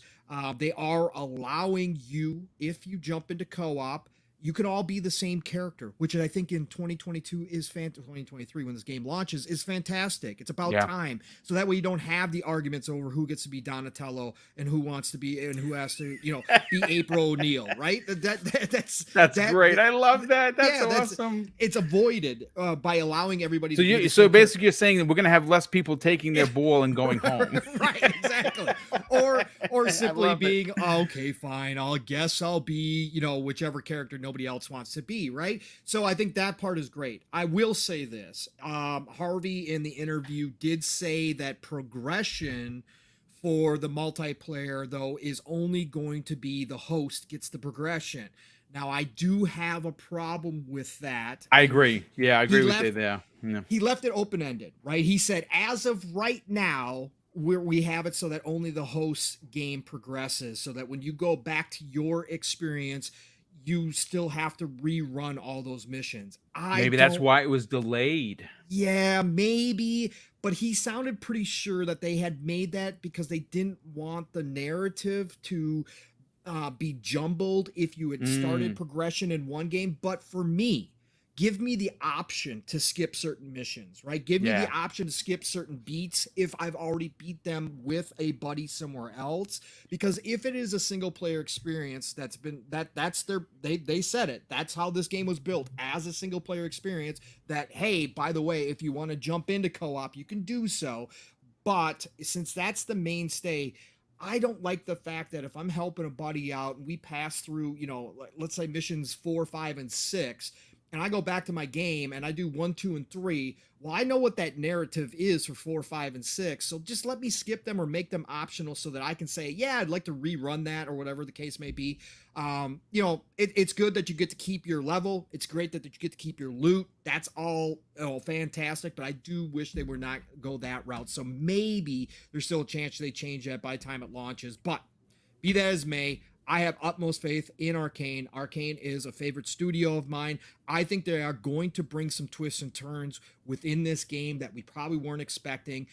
That, again, at the end of the day, might have that ripple effect where all of a sudden all your buddies are talking about it. Next thing you know, this is the biggest game going on Xbox currently. So I can't wait for this game either. I'm looking forward to it for sure, Boom. Yeah, that makes two of us. Now, here's the thing. Again, the interview that you talked about was phenomenal, especially if you're interested to get behind the scenes, the behind the scenes baseball, the inside baseball, as the kids call it.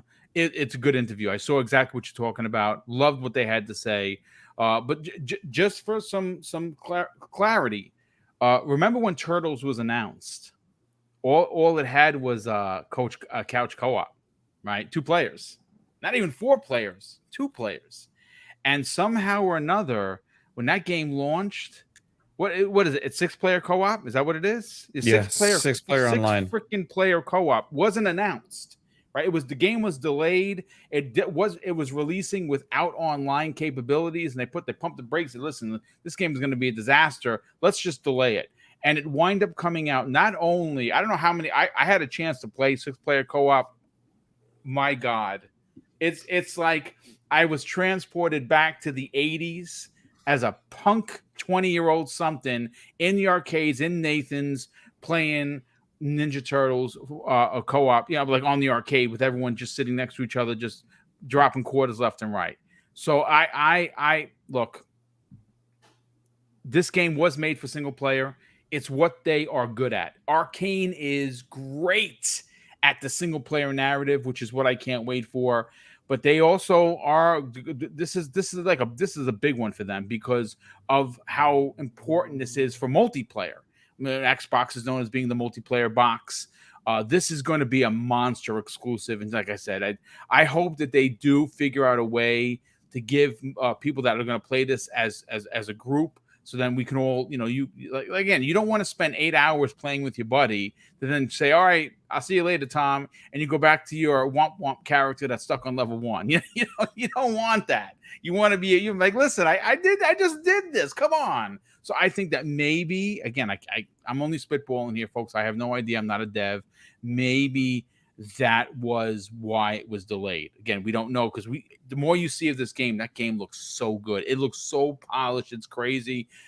Let's bring in Infinite Umbra. Umbra, obviously, this is going to be a monster first-party IP coming early 2023. We don't know specifically, but we're all on the same page here. I think we think first quarter at least, maybe the start of the spring potentially. What every time you've seen it and what I put into the DM, does this game look like it's done? Because it looks like it's done to me. But again, I'm not a dev. Could there be something to be said about the delay, meaning that maybe they wanted to kind of sew up the co-op? Maybe they wanted to add that progression grind that if you do it with buddies, it's done in your own game. Yeah, that little part right there, I guess, is some people had a little issue with it, whatever. I get it. It is a little annoying, I suppose, but it's very minuscule to me as far as that goes. The bigger thing is, for me, is that you can have the same character at the same time play with that, because that's always a point of contention in these types of games, and that there's so much variation in what you can do skill-wise for your characters that it changes up the character altogether anyway. So that matters the most, I think, overall. And a big thing too, it's crazy. I know I'm not alone in this, guys. I'm sure you all, when you first saw Redfall, like the leaks and things like that, you were kind of like, it's not what I was hoping. Those leaks were like 420p that was copied and pasted to a Twitter thing. True. I didn't take those things serious at all. I didn't take them fully serious because I know Arkane has good pedigree, but then at the same time, it gave me that feeling of the Back for Blood. And I didn't mind Back for Blood, but it just wasn't the AAA. Well, Back for Blood wasn't what I expected. Exactly. So that's the thought I got from it when I saw it. As a Left 4 Dead fan. Exactly. So that's why I felt on it. I was like, this looks like a repeat of Back for Blood, and it's going to be even worse because it's coming out in a summertime area instead of October, so it doesn't even have that little Halloween thing to call back on. Exactly. Yeah. But after seeing it at the showcase, no, I'm a believer now. Then I saw her face. No, but yeah, man, I'm a believer now. After I saw it at the showcase, I was actually pleasantly surprised. Particle effects look beautiful. The gunplay looks and sounds good, great. The abilities look the great. element of horror, That especially too. when she's going through the church where it's all quiet until Yeah. she gets to the top. You're like, yeah, this had some survival horror. You know, like gave me personally some vibes, like Resident Evil vibes. It did. And then on top of that, the fact that you can have drop in and drop out co-op, so you can do this one single player if you want all the way through. That's, to me, is really dope, and it's an open world game. So it takes it's more like Borderlands, if anything, in a sense, outside of the looter shooter aspect. But it kind of gives me the Borderland vibes just because of the skill tree, how deep it is, you know, for Borderlands 2. So I know I'm really excited for it personally, and I had almost zero hype for it once I saw the leaks and announcement for it. I really didn't have too much excitement until this showcase. Showcase turned it all around, and then seeing constant little clips here and there and updates from the devs I'm actually really hyped for it. And I thought that for Deathloop, just to point that out with Arkane, so I've doubted them before, because when I saw Deathloop, I was like, but then that thing got 10 out of 10s and 9 out of 10s. That's another Mastercraft game from last year. Exactly. I didn't beat it on PlayStation 5. I did buy it. I was hoping that we'd get it this year. It doesn't look like that's happening. It's probably some contractual stuff. Maybe it's more than a year. But you're right. I wasn't sure with Deathloop, and then I played it. I'm like, wow, this game is freaking phenomenal. Yeah. I have a buddy of mine who keeps co-signing Deathloop. I think we still will get it this year, by the way. Just throw that out. You know what? You might be onto something. I think we know that they can't say anything because of the contract, right, with Sony, and that's until September. So maybe that's a surprise drop at the end of the year. And a lot of people discount in the conversation of Xbox first party. No one mentions poor Deathloop because you know it's a game from last year, but.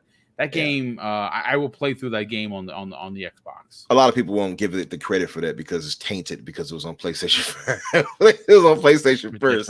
Yeah. So they're like, nah, we're not counting that. But yeah, I think it still will drop personally this year. I don't see why it wouldn't. Maybe unless PlayStation has some really shady anti-Game Pass thing that we heard about, like they did with Capcom. So it's possible, I suppose, but I don't know.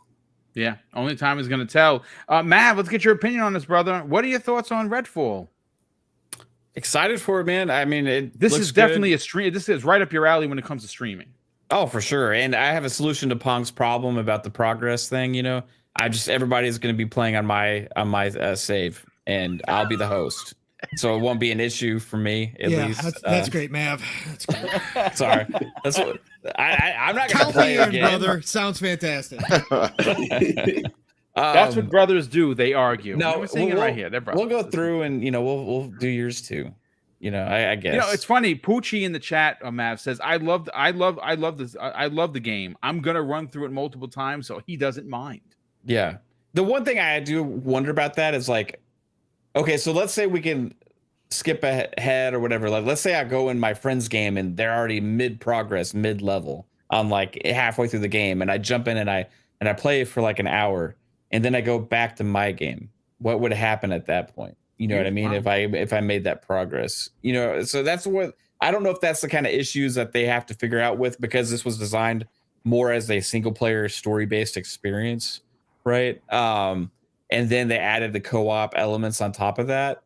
But overall, I think it's going to be a blast, man. I'm really actually excited for like the loot and stuff in this game. Yeah. More than anything, because this is going to be like an open or semi-open world. I think there's like, you load into large levels pretty much is kind of what it's what I believe it's half and half. It's half and half. So there's the inner city where you start out, and then there's the outer portion, which is kind of like the countryside with the church and that kind of stuff. You start on the city side, and then once you complete enough missions, you open up the other side. So it's right on. It's partially open world, but it's only half and half. So you get the second half open after you get to a certain point within the story. Right on. It sounds good, man. I really liked my favorite parts of the trailers is when we got to look at the loot and the menu systems and stuff. There's a lot of like information to gather there about what all is going to be in this game, all the abilities, how it's going to be able to play off of each other, right, with your friends. So I'm really looking forward to it, man. I think you're right, Boom. I think it's probably an early 2023 release. Yeah. I think it's finishing up. I think it's just wrapping up in the final stages of development, whatever that is.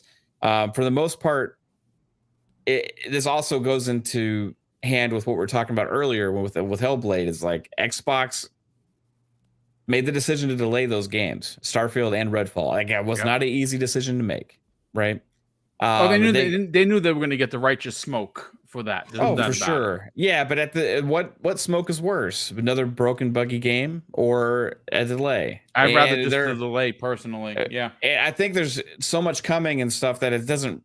At this point, they're going to start. They got to start showing their confidence in the titles and just give them the time that they need to be finished. And we can't afford more Halo Infinite stuff, or we can't afford more bugs or glitchy games and broken games. But no, like, and they're watching what happens with these other games out there, like Battlefield 2042, and how everybody treated that game when it launched. You know, how that community is dead now and everything. So these games got to come out. They got to come out polished. Got to come out finished. They got to come out, be confident in them. And I think they're just giving them that extra couple months that they needed to make that happen, regardless of the backlash that they were going to receive.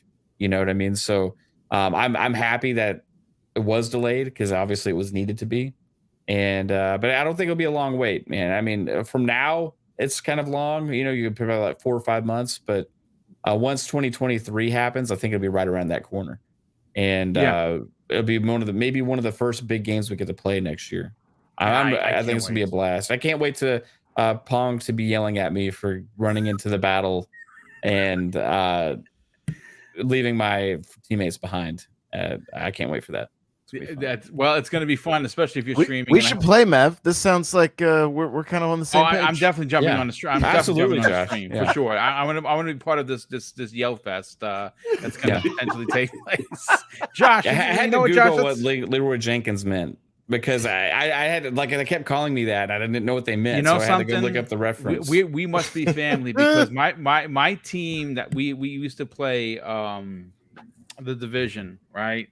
Yeah. I was known as the Leroy Jenkins of the group. And I that's fine, because and most of the time, and I mean this, I know my brother Neo Mental's listening and watching, it wasn't my fault. I simply just walked ahead, and these guys jumped out of nowhere and always seem to get pinned down. Those are Mav's exact words, Boom. It wasn't my fault. It wasn't. I could defend you here, because most of the time it wasn't my fault. I just happened to fall into the shit, so to speak. So there you go. We're on the same page. We are brothers. But listen, Josh, let's get your opinion on this. Redfall continues to impress. I love these little, keeping Redfall into the conversation of the community they've been doing on their official Twitter account. The last one that they did, I put in the DM. Mike, I'm blown away. Like, it looks so freaking good. I could not believe this game has been delayed. But again, it's fine, because this game is going to come out, and when it finally releases, I feel it's going to be another masterclass in the Game of the Year conversation. And it's an Xbox exclusive, which is massive. What are your thoughts on what we've seen from the reveal, but more so what they've been putting out on the socials? I think it's fantastic, right? Like, give us. This is what devs need to be doing. This is the kind of work that needs to be taking place on socials. Keep the hype alive. Let us know what's going on with the game, what changes are being made. Maybe don't mention that progress isn't saved between accounts. Like, just fix that. I mean, that seems like kind of a strange thing to announce. And yeah, I don't know. But other than that, definitely keep the community involved. Like, if there's hype from that presentation, ride that train. Like, keep it alive. Agree. Yep. Keep Twitter going. Keep, like, get a TikTok going. Whatever I don't know all the areas that they're covering, but, like, yeah, this is the way it should be. This is what we need from 343. This is what we need from other studios when there is a delay. Like, keep us in the loop. Like, we're excited for what's to come, but Keep us talking about it. Transparency is key. Yes, absolutely. It's key in anything that you do, which is why I'm so like glass. Specifically, what I used to do. Right, I'm my family life. I'm clear as glass because I want to be transparent. I agree with you. I think so a studio like 343 Industries can take a page right out of like Arkane, smaller studio, and still, again, they're not putting out 30-minute vid docs. They're putting out their 3 minutes. Yes. Showing you a corridor, showing you, hey, keeping you in the loop. Hey, listen, this is what we're doing. You know, drop a little tidbit on the socials, and it gets people still talking about a game that has been delayed. And it keeps their finger on the pulse of the community, right? I'm even going to backtrack on what I said. Maybe it's a good thing that they mentioned the progress because there is transparency there. Yes. But they also get to see firsthand that the community is like, you know, what? And maybe that allows them to go back to the drawing board on that and then come back and say, yeah, let's I mean, it's something that should be kind of obvious, you would think, especially in a co-op style game like that you would definitely want your progress to be. But again, we haven't gone hands-on. We don't know exactly how it's working. And but overall, just the gameplay itself and the way it showed, it's far more on my radar now than it was from the original teaser. That's for sure. And 100%. if we can get that from the 360 era with Left 4 Dead and how much fun those games were and just playing with friends, and you know, you're not necessarily leaning forward in those games. It's a little more relaxing, just kind of running through the levels, doing your thing. I'm here for it. Yeah, I can't wait to see what they do with team up powers and stuff like that. Like they each has their own special ability where they could use together. The combinations are going to be crazy. Like this is going to be like watching like an X-Men film. You know what I'm saying? Yes. You know, seeing the speedball or something like that.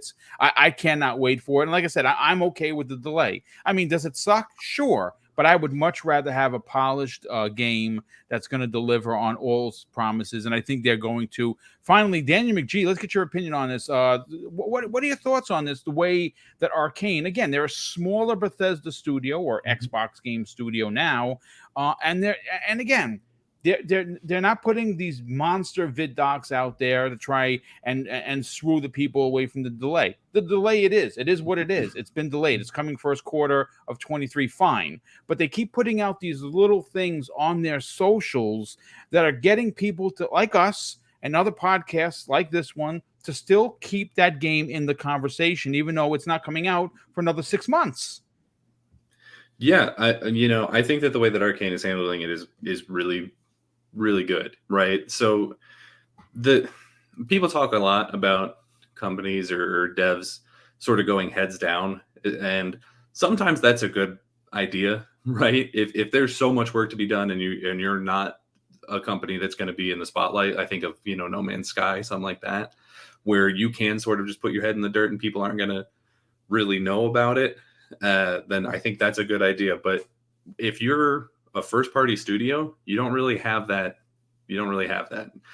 because as soon as you start putting yourself in that sort of console war space, which is awful but unavoidable once you get acquired by Xbox, unfortunately, if you have your game delayed and then you put your head in the dirt, then the problem with that is if your head's down, then your ass is up and everyone's going to point at it and be pointing out, hey, why are they not talking about this game? Clearly this delay is worse than we think. Here's all these management problems. And they'll just start inventing things in the silence. So even if you're just saying, hey, here's this thing about how our multiplayer is going to work. Here's a video of a hallway. Like if you're saying literally anything, then you sort of break up that silence and you stop people from inventing their own stories about your game. And so I think it's incredibly important. For me, Redfall was sort of one of the bigger wins of the showcase for me, because before the Xbox Bethesda showcase, I didn't care about that game at all. Right? I was like, oh, it's just going to be some like Borderlands thing, and I'm not super big on like multiplayer shooters. But they came out and they showed that world, and they were talking about how you can play it single player and all that stuff. And that really sold me on it. You know, now I know that I'm going to be playing that game day one.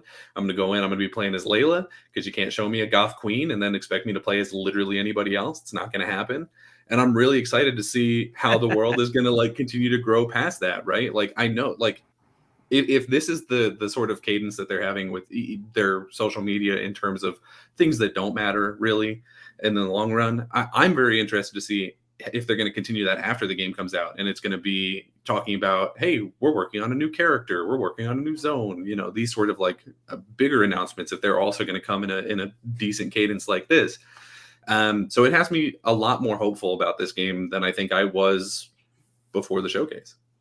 Yeah, no, I absolutely agree. They did some great things. Sorry for the repeat footage, but we just hit the 2-hour mark, and that's where my footage stopped. So listen, ladies and gentlemen, thank you so much for hanging out with us. We had almost 400 people here for this new episode of the Xbox Factor podcast. I hope that you enjoyed the banter.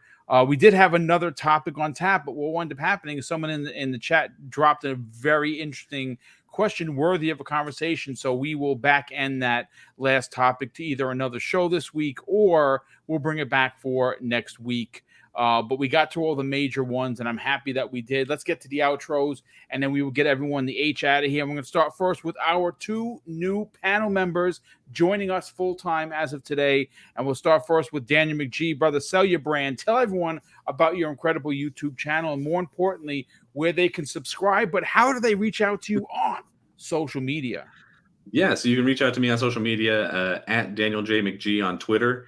I run some polls on there sometimes about sort of what kind of content I'm going to make next. So if you want to be sort of part of deciding what I spend my time on, it'd be a good place for you to be. And you can find me on YouTube just at Daniel McGee, exactly as it says here in my box. I'm trying to hit 500 subscribers. I'm still an itty-bitty channel. Trying to hit 500 subscribers by my birthday in August. So the best birthday present you could give me is a big old subscription. Please and thank you. Really appreciate it. Yeah, no, Daniel does some great work on the channel. It's how I found him, as a matter of fact. I asked him to be on the show a couple of times. He did, and he impressed so much that he is now a panel member. So I definitely rubber stamp his channel. I think he puts out good thought-provoking content. You should definitely check that out. And Infinite Umbra.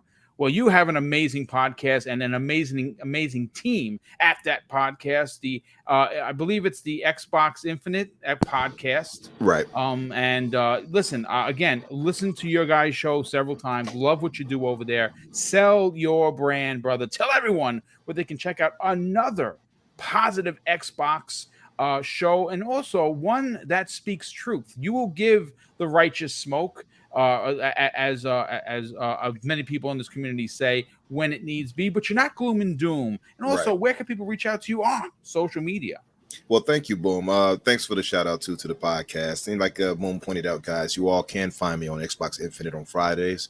It's at 8:00 Eastern. So it might be a bit late for some of you all, but if you're not all like, I don't know, extra old boomers, you should be able to tune in without needing your Geritol and all that. Just tune in and show us some love. I don't want to hear any excuses. All right, everybody? No, but seriously, thank you all for coming through and supporting us. And of course, you can find me on social media under Infinite Umbra or Umbra Infinite. And of course, on Xbox rather. I don't play on PlayStation multiplayer. But you can find me on Xbox under Super Havoc. If you're like-minded, good, cool, well-mannered people, hit me up sometime and join a brother in a game or two. Yeah, absolutely. Real quick, Highlander 001 drops an outstanding $5 super chat, and thankfully for reminded me. He says, great panel, love the different point of views, love seeing Umbra Infinite and Daniel McGee. Follow them on Twitter. Well, thanks so much for following them, brother, and I'm glad that you enjoy the banter that they're going to bring to this show, and thank you for the generosity as always. Pong Soul, sell your brand, brother, and that's quite a brand because you are on 19 podcasts. I don't know how you have the time in the day to play games, but you do. But I want you to really talk about Saturday's show, because the reason why is you guys, you and Steel Rain are incredible members of this community. You guys are marching towards 1K. I want to see you hit it in 2022. Tell everyone where they can reach out to you on social media, but more importantly, tune in Saturday mornings, 10 a.m. Eastern Standard Time for what potentially is going to be a 4-hour affair. Usually is at this point. Boom.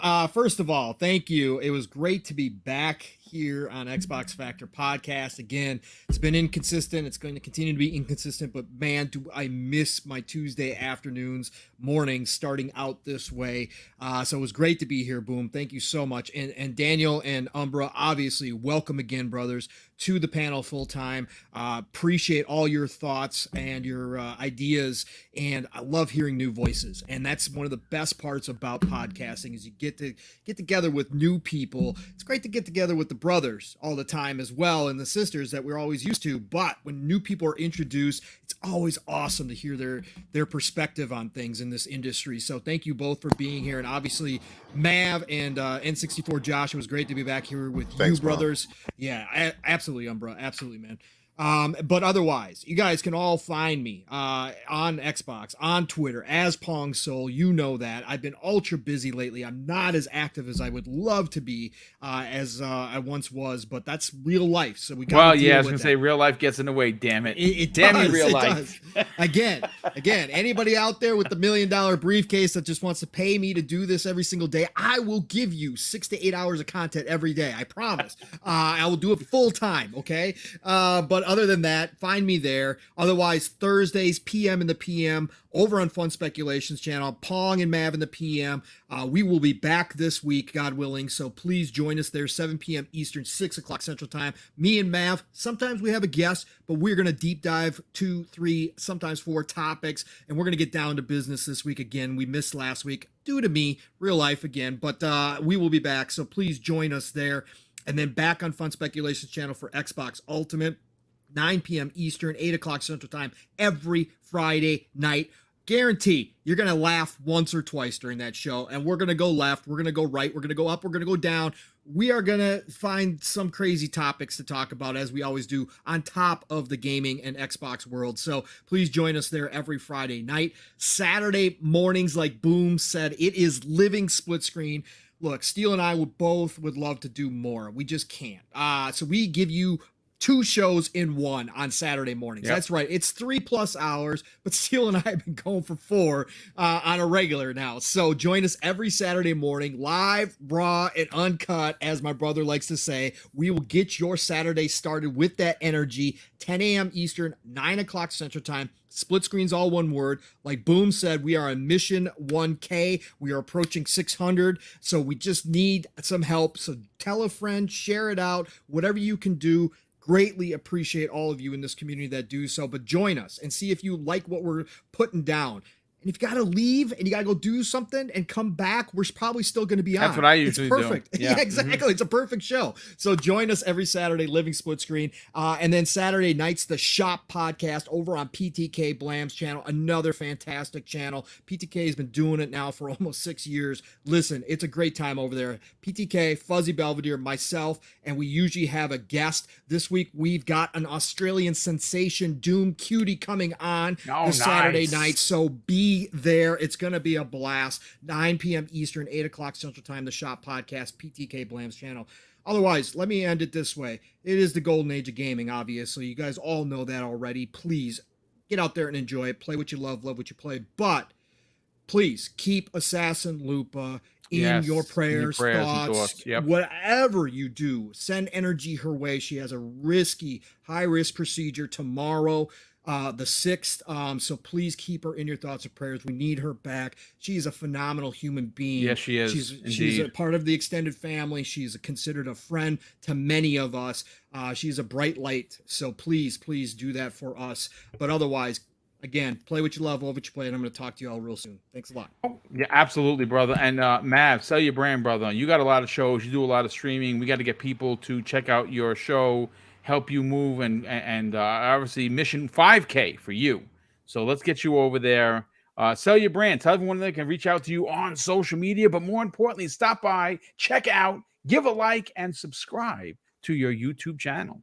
Right on, man. Fun times today, everybody. Yeah, check us out on Twitter, Fun Speculation, YouTube, Fun Speculation. We have one less show, Boom. I canceled one of them because it was too much. And I was hampering everything else that I wanted to do. So I got plans on some new stuff coming for the channel, but that'll be at least a few weeks away before that gets going. But still, on Mondays, we didn't have it yesterday because of 4th of July. Right. With Fun Speculation podcast, Mondays at 10 p.m. Eastern. Then also Thursdays, as Pong said, PM in the PM, 7 p.m. Eastern. And Friday nights, Xbox Ultimate Podcast at 9 p.m. Eastern. And just random game streams. I've been playing lots of random stuff lately. Diablo, played some Battlefield yesterday. I like to hop on and mix it up quite a bit. So come check it out. Say hello and hit the like button, subscribe, all that fun stuff. Like what we all like to say. Get our numbers up to help share in the positivity of gaming with the community, like Boom does here. One of the best community podcasts out there, period. I'll say that. So appreciate everybody in the chat too, guys. Rock. Thanks. And bye. Well, thank you so much. And last but no way least, TikTok Josh, sell your brand, brother. Tell everyone where they can see the 100-man Mario Kart, where they can tune in and check you out on TikTok. You're super busy there, but more importantly, where can people reach out to you on social media? Guys, I'm N64 Josh everywhere. We've got the Nintendo Powercast going strong with daily episodes starting this week, and Xbox Now podcast is back up and running. Servant 117 giving us the topic. He's one of the co-hosts from that show, so super glad to see him in the chat hanging out with us. And the other thing I am launching is I'm going to do content creation coaching. So if you're a creator, dude, and you want to figure out how to grow your brand, how to take things to the next level, how to come up with just a content schedule so that you're not thinking about creating, you're just doing it every week, hit me up. I've been working with quite a few people, and I love it, and I just want to see people succeed at what they're doing. So please hit me up. It's N64 Josh everywhere. DMs are open on Twitter. Yeah, listen, that's really awesome, dude. And like I said, if you are looking to get into content creation, building an audience, incredibly hard. I take nothing for granted. I've had other shows and I failed at them. They just didn't hit. Don't be afraid to fail, but be honest. Do not get into this. I'm going to build my channel on hate and looking to get hot, the hot button topics. People, they're like shooting stars, folks. Very bright for a second, and then they dull out. Don't do that. Sell your brand. Be a positive part of the community. And I'm telling you, you will grow organically. You will grow the mom and pop way. It's okay to do that. You do not have to be the flash in the pan. Don't be the flash in the pan just for numbers. But that's awesome. Real quick, if people are asking in the chat specifically, let me see if I could find him. Oh my God, why did I lose you? Damn it. Where are you? Hold on a sec. Let me see. Oh, Scott Gamer Dude is saying that he's not getting notifications. That's because YouTube sucks. That's the reality. YouTube sucks. And we're at their mercy because they're the only platform. I'm hoping Epic Games, if you're listening, comes out with their own service and decides that they're going to now make a YouTube-esque service, but Epic Games. That would be great because I think everyone would leave YouTube. I'd leave YouTube in a second, but I'm stuck at their mercy. And what is he talking about? People aren't getting notifications still. Why that is, I have no idea, but I know that they did some sort of an update a couple of months ago, and it knocked off everyone's notification bells. So I've been talking about it for a while.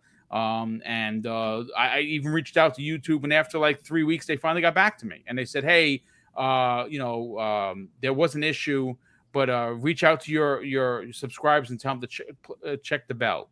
Oh, thanks for the help. That was wonderful. And it only took 3 weeks to get a word from them. So check your notification bells if you're subscribed, and make sure that they are clicked. If you're not getting notified, just shout them out shout me out, add me, link me, at me, and at YouTube Gaming, and let them know that that's still a problem, because it is a problem. But again, I'm at their mercy, unfortunately, because there's nobody else. But listen, folks, that's your show. Thank you so much for tuning in. This week for Double Barrel Gaming, we have tomorrow night with Dealer Gaming guest appearing on Primetime Gaming, 7 p.m. Eastern Standard Time. We also have, I'm going to be sitting one-on-one with one half of the dynamic duo, Asa, from Game On Daily. And we're sitting down with him on Thursday, 12 p.m. Eastern Standard Time, and finishing off the week, 10 a.m. Eastern Standard Time. We're going to be bringing you Breakfast with Boom. We have a solid pack of shows to keep you occupied during the hot times, wherever you are.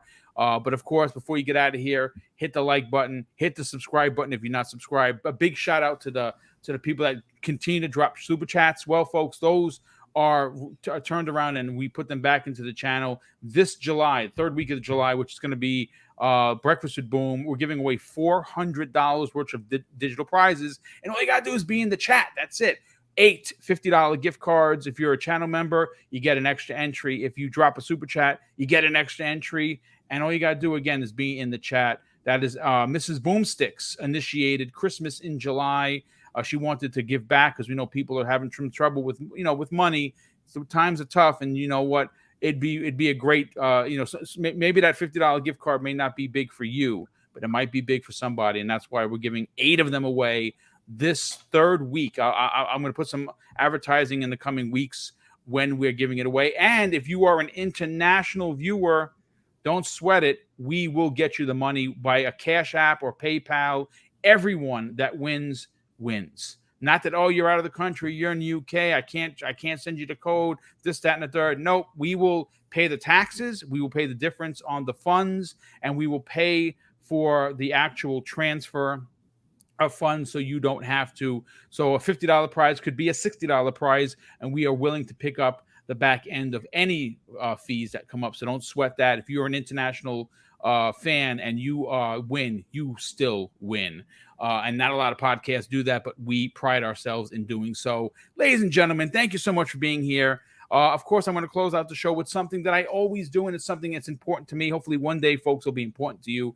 That's something that my dad taught me when we were kids, and he said, Craig, treat others how you want to be treated, and also it doesn't cost anything to be nice. You live by those rules, son. I can guarantee you're going to have an awesome day. So take care, everyone, and we'll see you next week on the newest episode of the Xbox Factor Podcast.